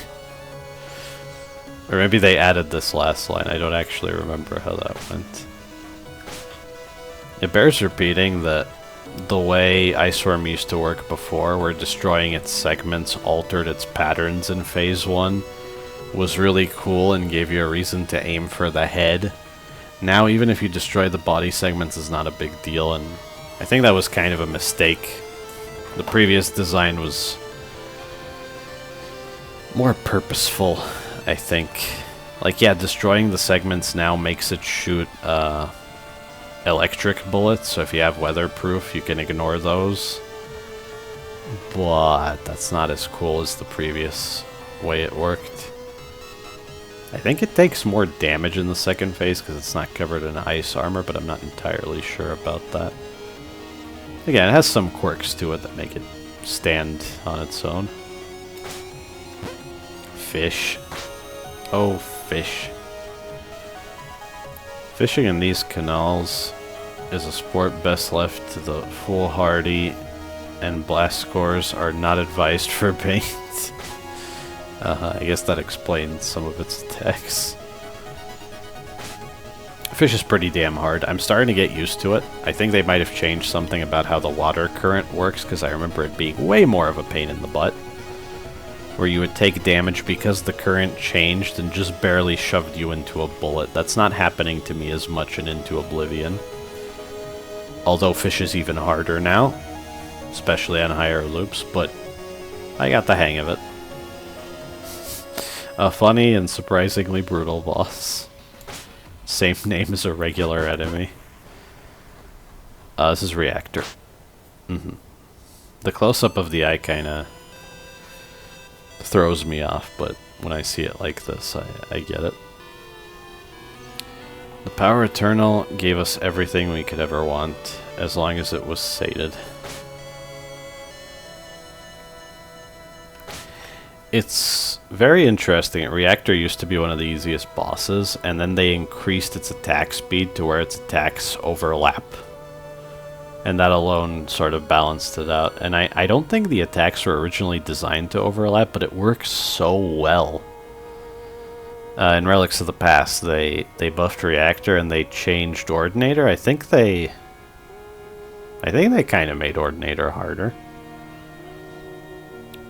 But Reactor is a much more meaningful change. It's much more noticeably difficult compared to before. Just imagine each pattern of Reactor happening, and the next pattern can't happen until every element of the previous one disappears.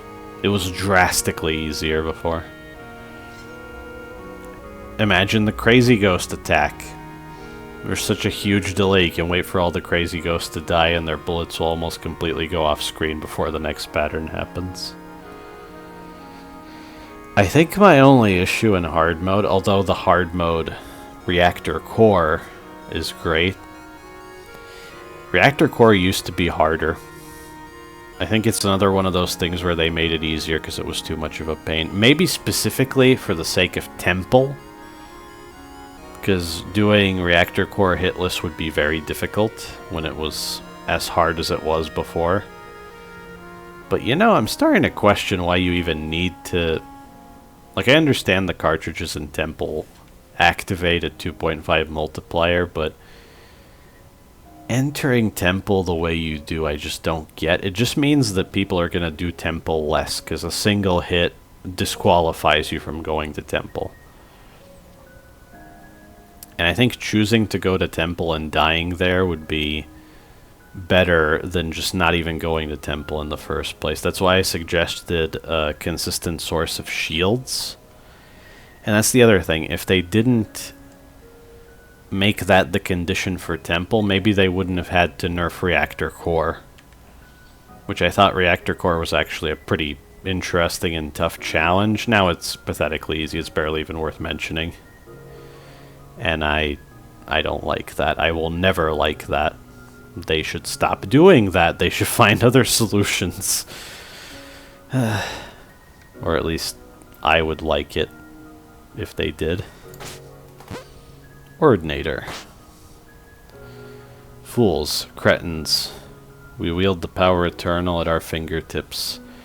It is high time to show them the full extent of our capabilities.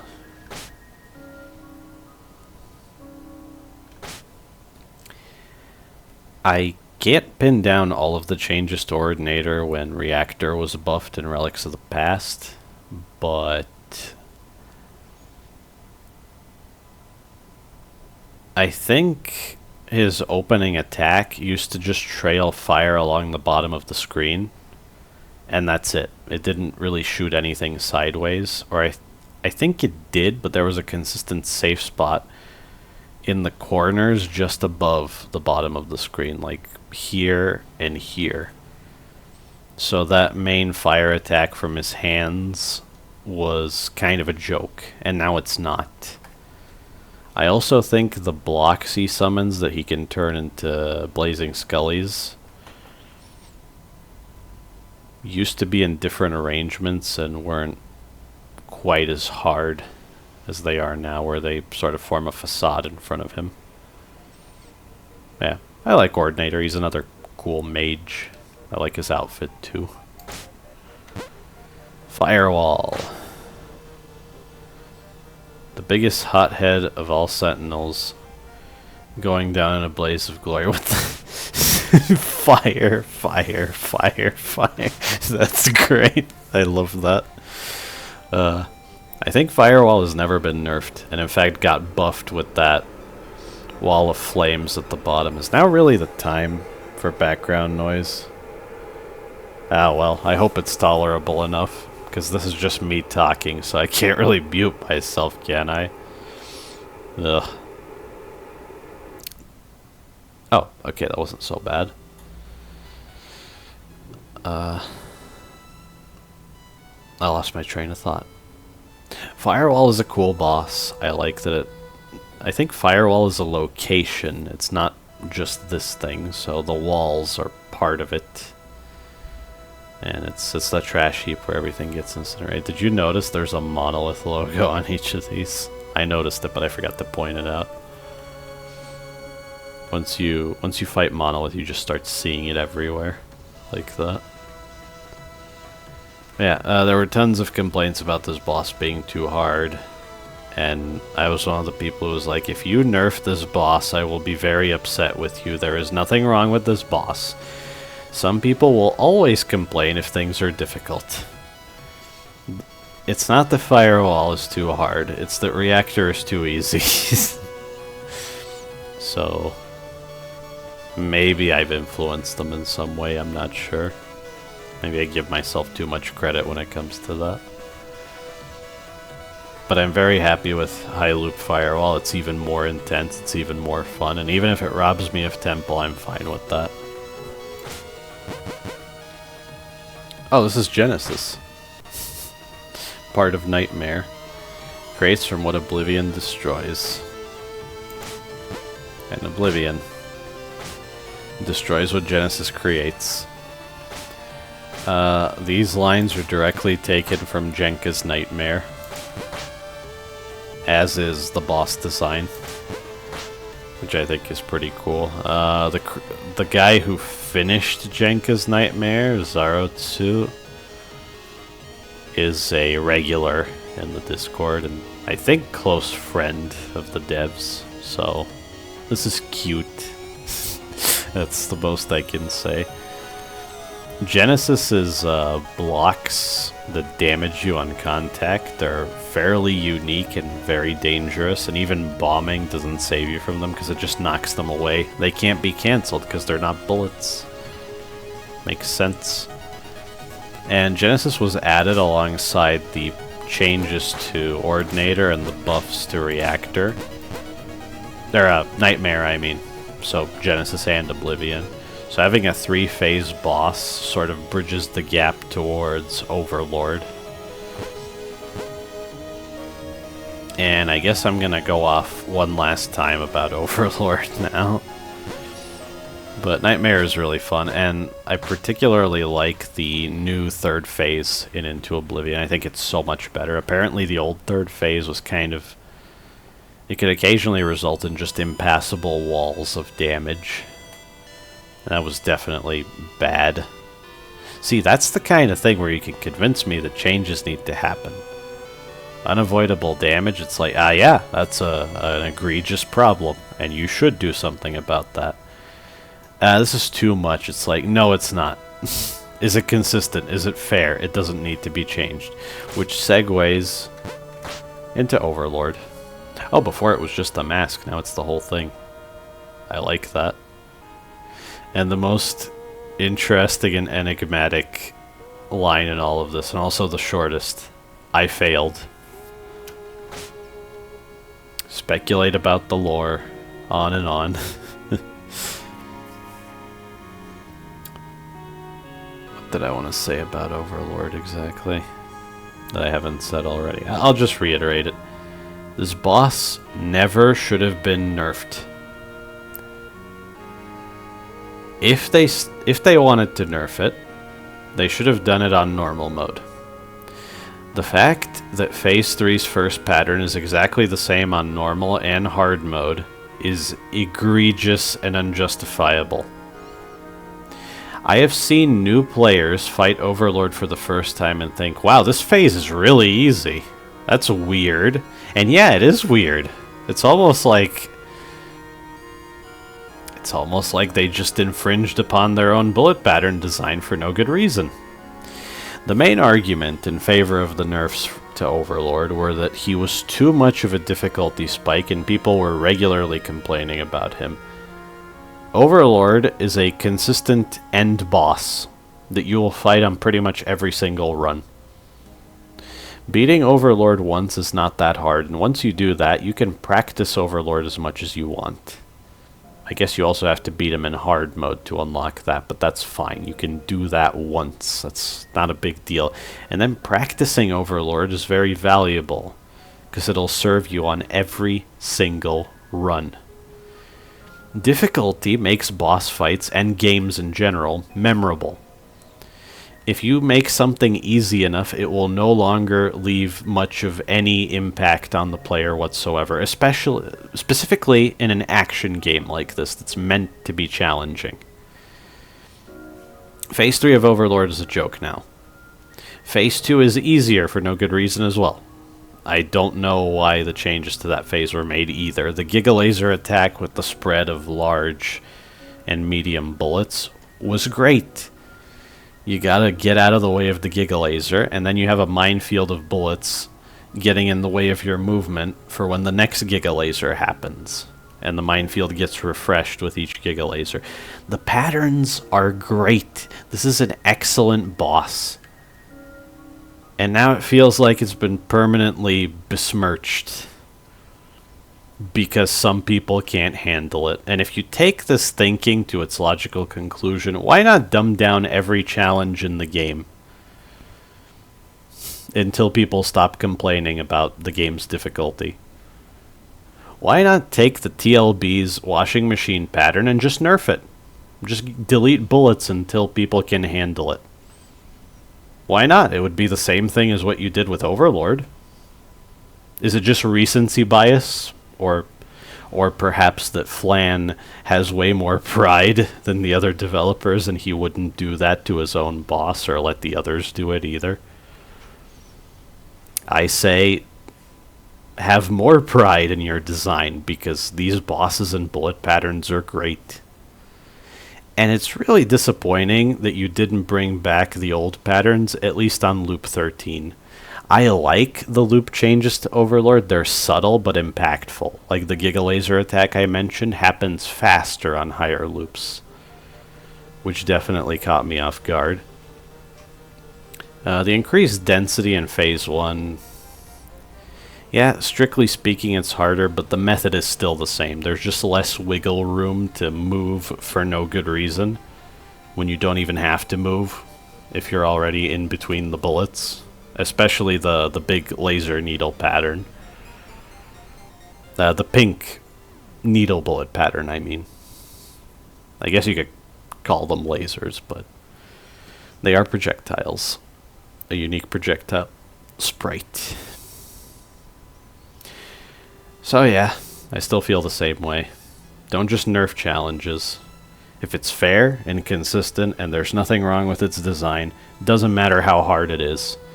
And someone like me should at least be able to play a high difficulty setting and experience the hardest version of the boss. Arguably, the older versions of Overlord before Into Oblivion, after the end specifically, is harder than Loop 13 Overlord. Why? Like, that just doesn't make any sense to me. And I do think that.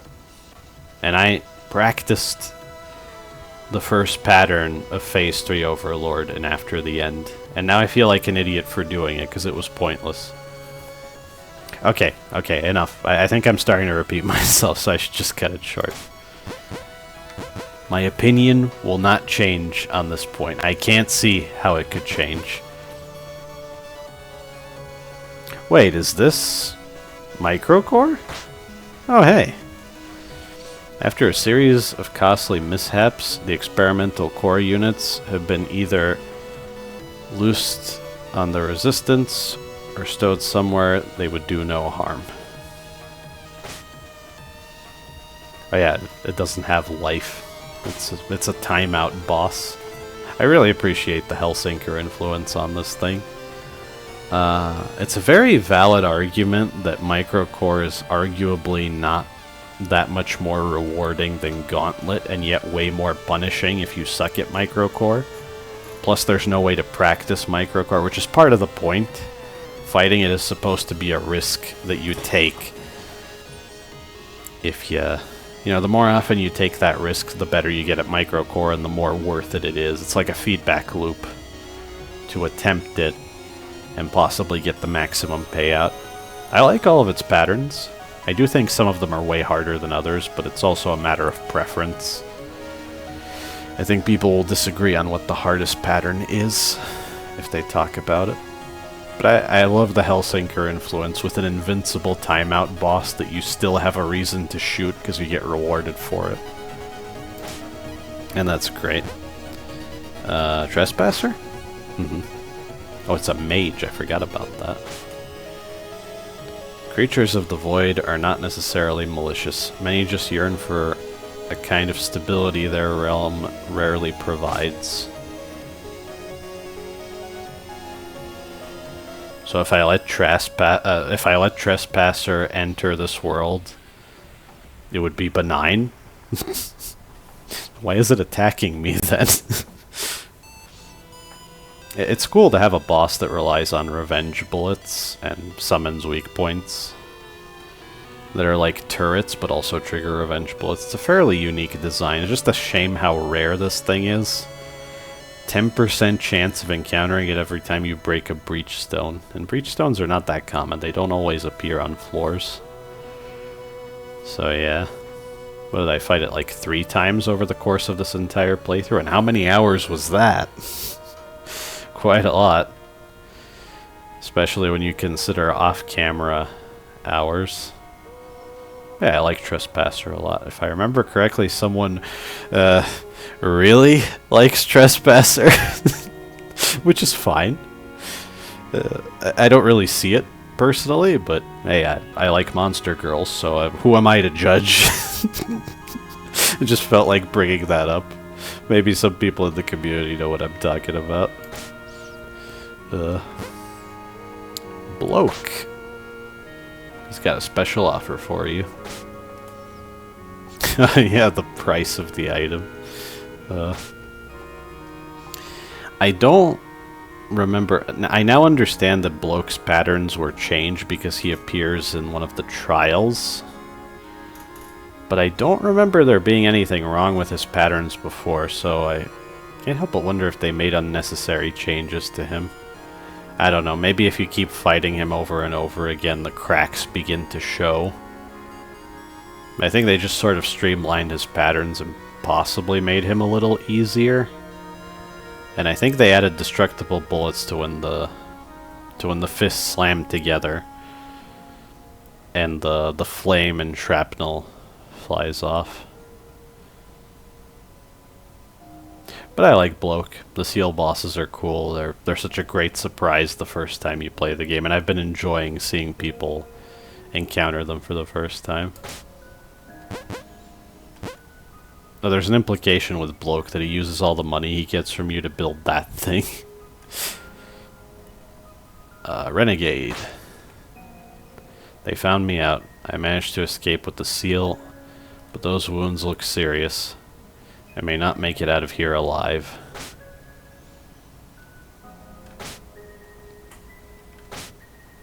Wait, where are the debris?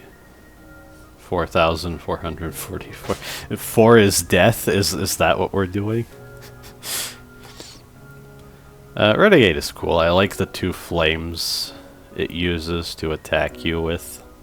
The patterns are really sick. The screen shake on the final pattern makes it so much scarier. The double damage patterns before that are very threatening. Although the fight does have very little replay value, there are a few random attacks that may or may not happen in the first 2/3 or so of the fight.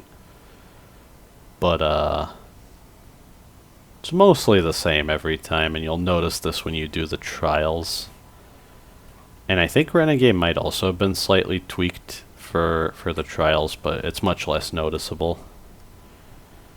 Maybe because there's nothing like destructible bullets. So, yeah. The Machine. Or Unknown. Desperate to avert their impending mortality, the Council performed the final ritual. An attempt to channel the power eternal into a vessel of their making, flinging wide the doors of the eternal domain. The Machine is really cool. I was actually quite satisfied back when it was the final boss, because the last floor has such a great atmosphere, and the Machine was still very cool. It was mostly that the last floor would bleed you dry and you'd get to the Machine with very little life and resources in general. It could be argued that Overlord is way harder. Overlord is definitely harder, mostly because the Machine's patterns are surprisingly weak to spinning in a circle with a different radius and at a different speed. That's actually how you solve most of its patterns until the last phase. Which is kind of funny. The runes can be absorbed by Grasp of Entropy, as I explained. I say that because I'm staring at one of the runes right now. Or the runic circles, I mean. Yeah, I like the machine. It's cool. I used to think, because it had no name in its first phase, it's just this colossal slab, that it was the titular Monolith when that's what the game was called, until I got to Monolith and I realized, oh, that wasn't the Monolith. This is the Monolith. And later we might have the titular Star of Providence as well, assuming they're foreshadowing that that's going to be a boss too. And so history repeated itself. A brilliant white flash engulfed the planet, and 1 million souls have lost their home. That sounds an awful lot like we should really, really stop Null. What the hell is he doing? Yeah, Monolith is really cool, but the loop changes were very disappointing. The attacks they added on higher loops should just be part of the fight to begin with. They're not that bad. And they should be ever present so that they can actually matter more than they do now. And there should be some form of loop scaling for Monolith. I may or may not... I'm wondering if I should repeat myself or if I should just put a link somewhere to the video where I talk about my suggestion for Monolith, inspired by EG and its final boss, to make the RNG of the boss much more controlled and have the difficulty of its attacks ramp up over the course of the fight, so that the attacks that you're getting hit by don't increase in difficulty, but will be chosen more often by the boss. And the attacks that you don't get hit by will be chosen... the rate at which they're chosen won't increase. Or if it was increased, it will be reduced to the base value again. But the attack will become harder for the rest of the fight if it's used again. So if you're playing the fight hitless, it will reach a boiling point of maximum difficulty. But if you're getting hit, you can kind of practice the patterns that you suck at, because the boss will use them more often. I think that's such a cool design for EG, and I would just rip it off for this boss. I think it's pretty appropriate for the second phase of the fight specifically. And maybe the first phase could also work that way. Although, that's the only weird thing, is the first and second phases, because some of the first phase's attacks are just used in the second phase with increased difficulty. So I don't know exactly how they would handle that, but I think they should still play with this idea because it's so cool in my opinion. It would also make the boss feel very intelligent. Like it's actually trying to outplay you and take advantage of whatever it thinks is your weakness based on how well you're doing against which attacks. This is database, right? Yep. Corruption at 0%, all systems normal. All entries consistent. Database is super cool. One thing Algol, my friend Algol, pointed out is database is very similar to the perpetual calendar from Hellsinker in that it's a boss rush boss, and it has basically the same structure, where you fight database itself, then some other unique boss that isn't database, then database again, and each time database is different and harder, which the calendar also works pretty much the same way. It uses different patterns whenever you fight it, so it alternates database, unique boss, database, unique boss. The main difference being the last form, which I've heard referred to as point 0, which is sort of a recording of when the Council was trying to harness power eternal through a vessel that would I think eventually become the machine, if I understand correctly. This is all the bits and pieces I've heard of the lore. Yeah, database is awesome. It looks even cooler in Into Oblivion. I like its new patterns that are based on the patterns of Demon and Chamberlord. Those two patterns. I used one of them in the thumbnail. You'll know which one. I also used Chamberlord's conditional bullet pattern in a thumbnail. But it's cool because those two patterns imply the database has an archive of all of the boss's attacks and is accessing at least a couple of them to use against you. I really like that. And since it's related to database, yeah, the TLB is such... It really did feel like database lacked a proper climax, because once you get used to point 0, it's actually very easy, barring the attacks that don't deal double damage, which is the main thing you're going to get hit by. Mostly during the second part of that, the second phase of that form of the boss. Yeah, I think that's proper terminology. And the TLB is the actual climax to database after all of the loops. This would be your SOTs.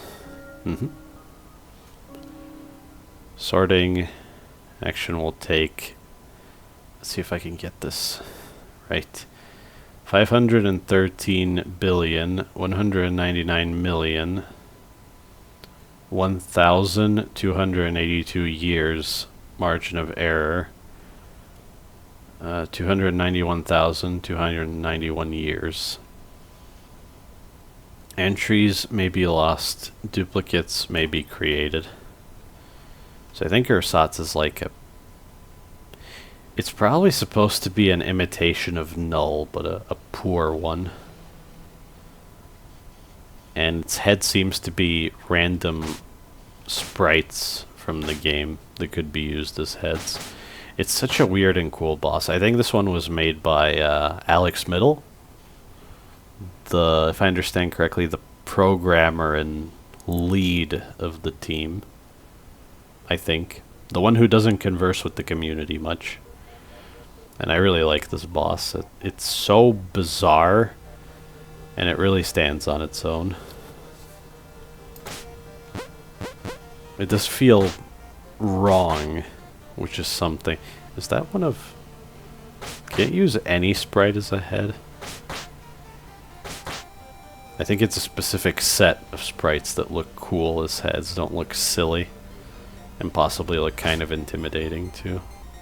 I like all of the loop bosses, and ersatz never gets boring because of all the chaos and variation on its attacks. This would be...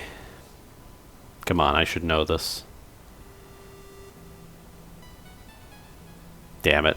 Okay. Floros, right. Memory violation, unauthorized read access of Akashic Sector 257891-2. Monitoring user. In progress. In progress. This is just a Fraxi boss. I think I saw the video of it. At some point someone sent it to me during the playthrough. And you know what? That's fine. And this boss was done by the musician Garoslaw. If I understand correctly. Yeah, this was Garo. And the sprites for this are very much supposed to look like the composite parts that you have to build bosses out of in Fraxi, which is pretty cool. The fight itself, I think, is probably the easiest and is holding up the least to replay value out of the loop exclusive bosses, but it's still very fun and very cool. The few variations on the myriad crystals supporting and creating parts of its attacks is just enough variation that I don't get entirely bored of it. So yeah. And it has a Diabolos pattern where it traps you in between beams and shoots stuff down the middle, and I like that. Or, if you have worse taste, it's like that one boss in Gungeon that does the same thing, but forces you to dodge roll, so it sucks. Alethea. Updating. No changes detected. Updating. No changes detected. Updating. Yeah. That's a lot of icons. Damn. How come the HP is question marks? I guess it's with the way killing the ships deals a big chunk of damage to the boss life bar. That kind of throws off any number they could give you, maybe. This boss is really cool. It's sort of the polar opposite of Floros in that there are so many variations on this thing. You have to adapt on the fly. There's nothing you can memorize aside from the last phase, or well, the second phase, and its 2 patterns. You can kind of learn how to deal with them. I think at least one of them is static. The one with the large bullet rings coming out and then coming back in. The runic rings, that attack. Wait, if I close this and open it again... Yeah, we get different ship sprites. Nice. It's interesting that all of the attacks have a normal damage and a double damage component. I wonder why Flan made that choice. Alright, this is Flan's boss. He also made the TLB. I salute you, sir. Thank you for giving me awesome, unadulterated challenges. Lucid Dream. This would be Pure Questions, boss. Oh, that's cool. Even if we forget, even if we cease to be, it will remember.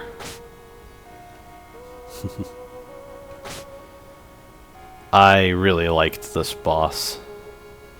I do think they had a Fraxi concept of a boss that you can choose what order to fight its 3 phases in, and then it had a final phase after that, which I think was a reference to Locabilicio's shmup Hydra, the War Core's last phase, if anyone knows what the hell I'm even talking about. Though I don't know if that actually has anything to do with Lucid Dream. I just realized this crystal is sort of similarly designed to the Myriad crystals with the center and the spinning and the colors. Huh. Nice.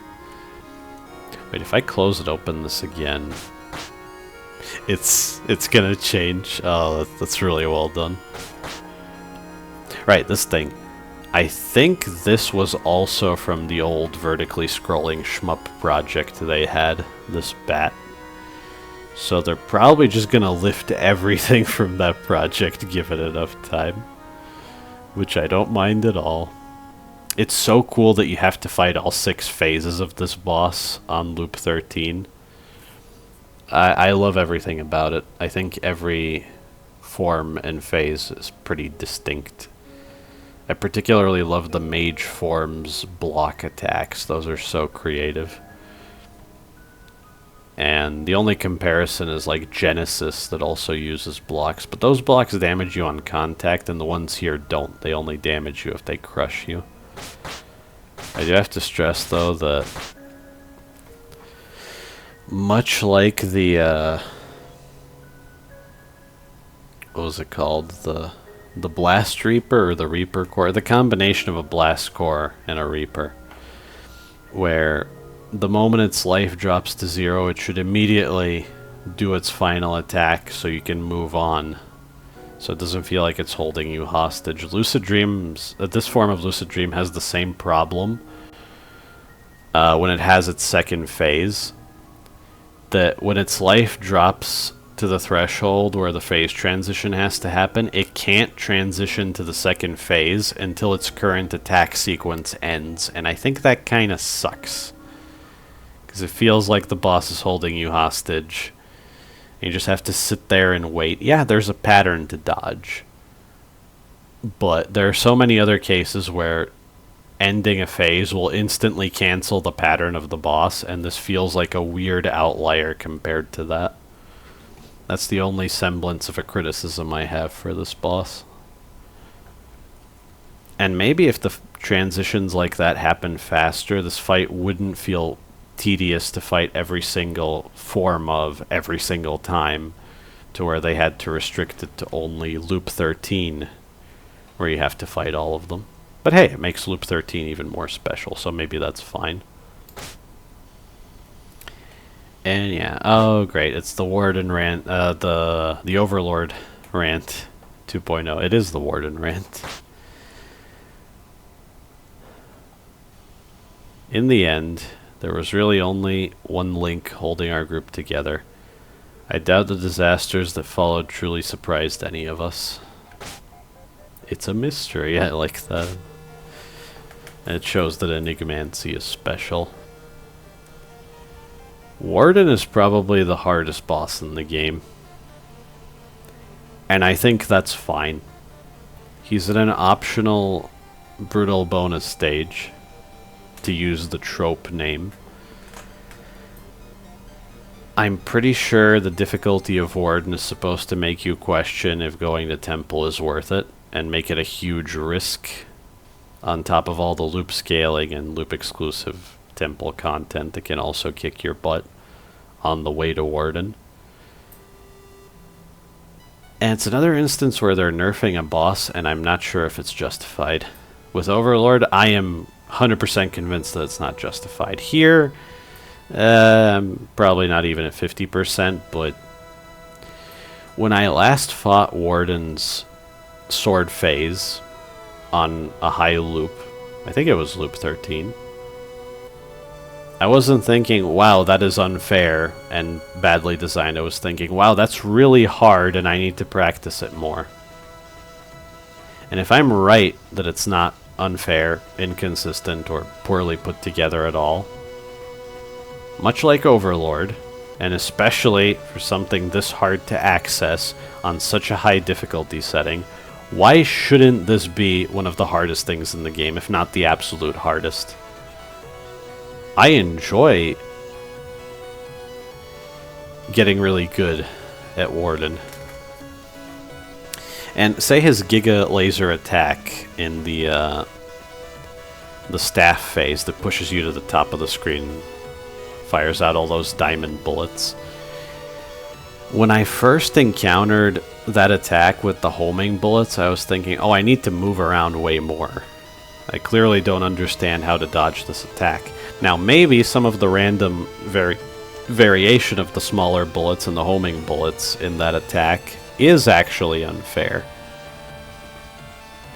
But I wouldn't want the pattern to be nerfed, because removing the homing bullets is sort of giving up on making that attack fair, such as it was, and just making it easier instead. And I don't care for that. That doesn't impress me at all. That disappoints me.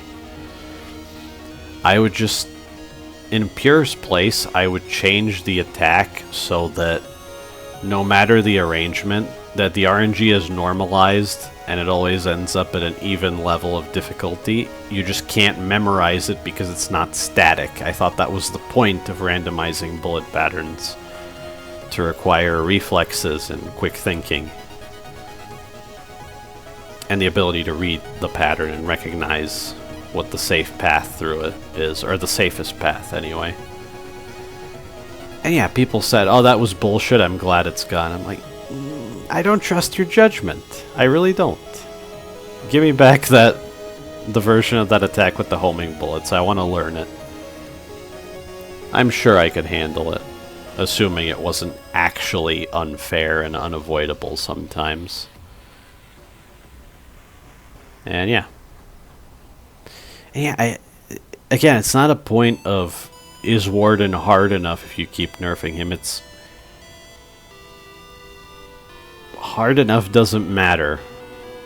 Fair, consistent, and clear matters. It bothers me way more that when Warden summons clones that shoot Giga Lasers with a staff, that new attack, that sometimes the telegraphing for the Giga Laser doesn't appear, and yet the Giga Laser still fires. That bothers me way more than the difficulty of everything else that was actually nerfed. And maybe they fixed the telegraphing on the Giga Lasers at this point, but yeah. I am really sick of difficult challenges getting basically removed from the game, and there isn't even a way to access them in the current version of the game anymore. It's deflating. It's disappointing. I will never be okay with it. Chaosgod. Yeah, it's cool that you see the background, but yeah, there's nothing to read here. There's the stuff. I guess the life is hard to show, or Or maybe it's because it depends on if you fight Chaosgod's core or not, or some other weird thing that I don't realize about Chaosgod. Anyway, Chaosgod is really cool. I like the loop scaling. I like that the one static pattern that gets boring gets a random offset, so it's no longer boring and still hard. His melee attacks really grew on me. The loop changes to them, they're so much harder, they really require you to pay attention. Because he can shred your life if he gets a good melee combo on you. And when everything does double damage, of course. I really like that the bouncing large orb can be manipulated. It can still be manipulated so it doesn't bounce off the edges of the screen, but it'll eventually start shooting bullets anyway. So it's just a different way of dealing with that pattern, but it's not necessarily easier. I think that's really cool. It's like cheese promoted to feature, sort of. Assuming they didn't intend for you to be able to manipulate the big ball like that in the first place. Chaosgod's core having high loop changes is absolutely ridiculous. If I wasn't told to do that by a viewer, I don't think I would have bothered, because why would you go to that effort? When Chaosgod's core, you only need to beat like once to get an achievement, and that's it. But I'm very glad that's a thing, because it's so cool. Winning that run was incredibly satisfying. And, yeah. Oh, right. The Arbiter. Similar to Chaosgod with that. This is a really cool boss.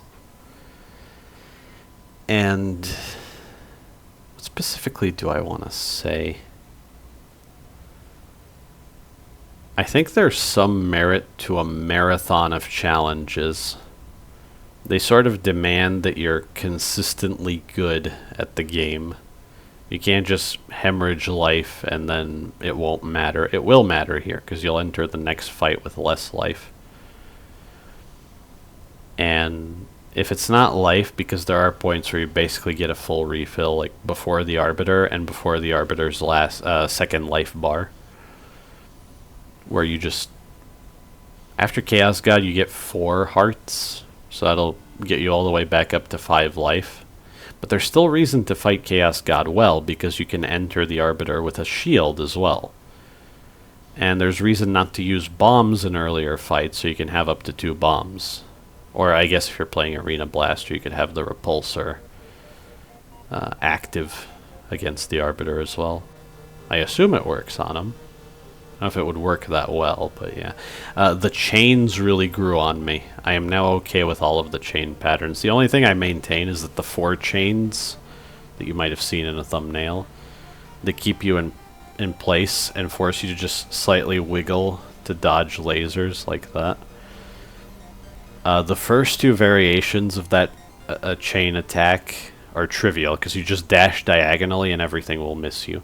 The third one actually requires you to dash in one of 2 directions after very quickly reading the tells. And I do like the third one, but I feel like the second one should also have diagonal lasers, so that it's more of a bridge between the first tutorial chain attack, which is always going to be the first chain attack you experience, which I understand its purpose, and the third version of that same chain attack that's actually pretty challenging. But yeah, makes Rabbit and Steel look like absolute garbage. I can't help myself. I really do hate that game, but if that's how the chains that restrict your movement worked in Rabbit and Steel, I would find them significantly less frustrating, which is funny because there's another gimmick in Rabbit and Steel of like right here where my cursor is, imagine there's like some notch and there's a chain going from it to you, and there's a radius that it keeps you in. You can slightly stretch that, which is weird because it's never important because of the way the patterns are designed in Rabbit and Steel. Slightly stretching, at least in the demo, slightly stretching the chain that's locked to a specific point never really helps you. Whereas here, it absolutely helps you. You would have so many less... There wouldn't be as many viable ways of dodging the chain patterns, is what I'm trying to say. And they would feel irritatingly restrictive. But since you can fight the chains a little bit, there's just enough freedom to where it doesn't annoy you that way. And now I could never go back to Rabbit and Steel, even if I liked it. At least not to that gimmick. Music is sick. Fight is really cool. The balls to end the fight on an insta-kill move, I respect a lot. And when you really think about it, once you understand every individual attack, this fight isn't that hard. It's at the end of Trial 5. Your performance before the Arbiter does matter. Every little bit counts because the fight's going to be really close, and it's consistently really hard. I do think I struggled with the Arbiter more than anything else. Because you can't cheese him with more damage than the developers ever would have expected you to have, or up to 100 max life, which is apparently possible. Why you would do that, I don't know. 30 max life is too much, let alone 100. Which reminds me, apparently they're thinking of having something similar to the damage soft cap, but for max life. And I think that's pretty cool. Like, it could work. It could accomplish what they're trying to do. It would be interesting if it required you to get more parts to increase your max life, the more max life you have. Because that might make things like the cart that turns parts into additional hit points kind of better. To a point where maybe that would be too good, and that cart would be a power outlier because of that new system. What else? I guess the cartridge that reduces the required parts to increase your max life by 1 would still work fine. It would be good, but it wouldn't be stupidly good because of some soft cap to max life. But I'm okay with them introducing limitations. I would actually have hard caps, but apparently people are averse to them. I don't know, I think a hard cap is something you could consistently balance a game around without having to wonder, well, how much life does the player have? How much damage is enough? Like, maybe if Monolith was capped at... I just called the game Monolith. If Star of Providence... well, I had to get one of those in, right? One of those genuine mistakes. If max life was capped at 20, and getting parts at that point gave you a shield, what would be wrong with that? I think nothing. I think that would be just fine. And if something like that were the case, maybe the game wouldn't even need double damage and such relatively brief iframes, because the player would have a scarce amount of life, and then picking life might actually be worth something, because you wouldn't be able to get so much of it. Even more so if the amount of healing you got over the course of a run was consistent and everything else was randomized, like weapons, cartridges. I don't know. I'm just thinking about it. Maybe it's because I'm playing more arcade stuff and I'm valuing a consistent number of lives that you can earn, and how that pushes you towards playing the game better and being generally consistent at it. Whereas here, it's like, just get lucky and you don't have to care about any of that. That's arguably inferior to classical arcade design, if you ask me. But hey, some people swear by procedurally generated games, and they will vehemently disagree with me, so to each their own, I guess. Wow, I got through all of that. I might just crash. Oh boy. It's getting close to 3 hours. I'm just gonna wrap this up. I hope this has all been interesting. I just wanted to speak my mind and maybe be heard louder than ever by the devs and everyone else. Whatever you think, I just hope that you consider my point of view, at least. This has been a lot of fun, but I probably won't do another series on this game until a major update like Into Oblivion is out again. I have no doubt they have many more things planned. I make no promises for challenge runs because I also want to play other games. So maybe once in a blue moon I'll do some kind of challenge run of Star Providence. I think I'm gonna take a break for a few more days after this video because there are some events on the horizon I want to get out of the way before I commit to any other playthrough. And when it comes to the next playthrough, I'm thinking maybe another indie platformer. Relatively short game compared to this. What's it gonna end up being? 58-part monstrosity of 15 minutes, 30 minutes, up to 2 or pushing 3 hours now. It'll be refreshing to have a smaller game, I think. So maybe... What is it? It's February, March. It's April. Why am I forgetting the months? Next month, maybe, that new series will start. And yeah, that's all I've got to say. I hope you've enjoyed all of this, if you've somehow watched all of it, or probably listened to it, in the case of this video. And for the last time in this series, thank you for watching.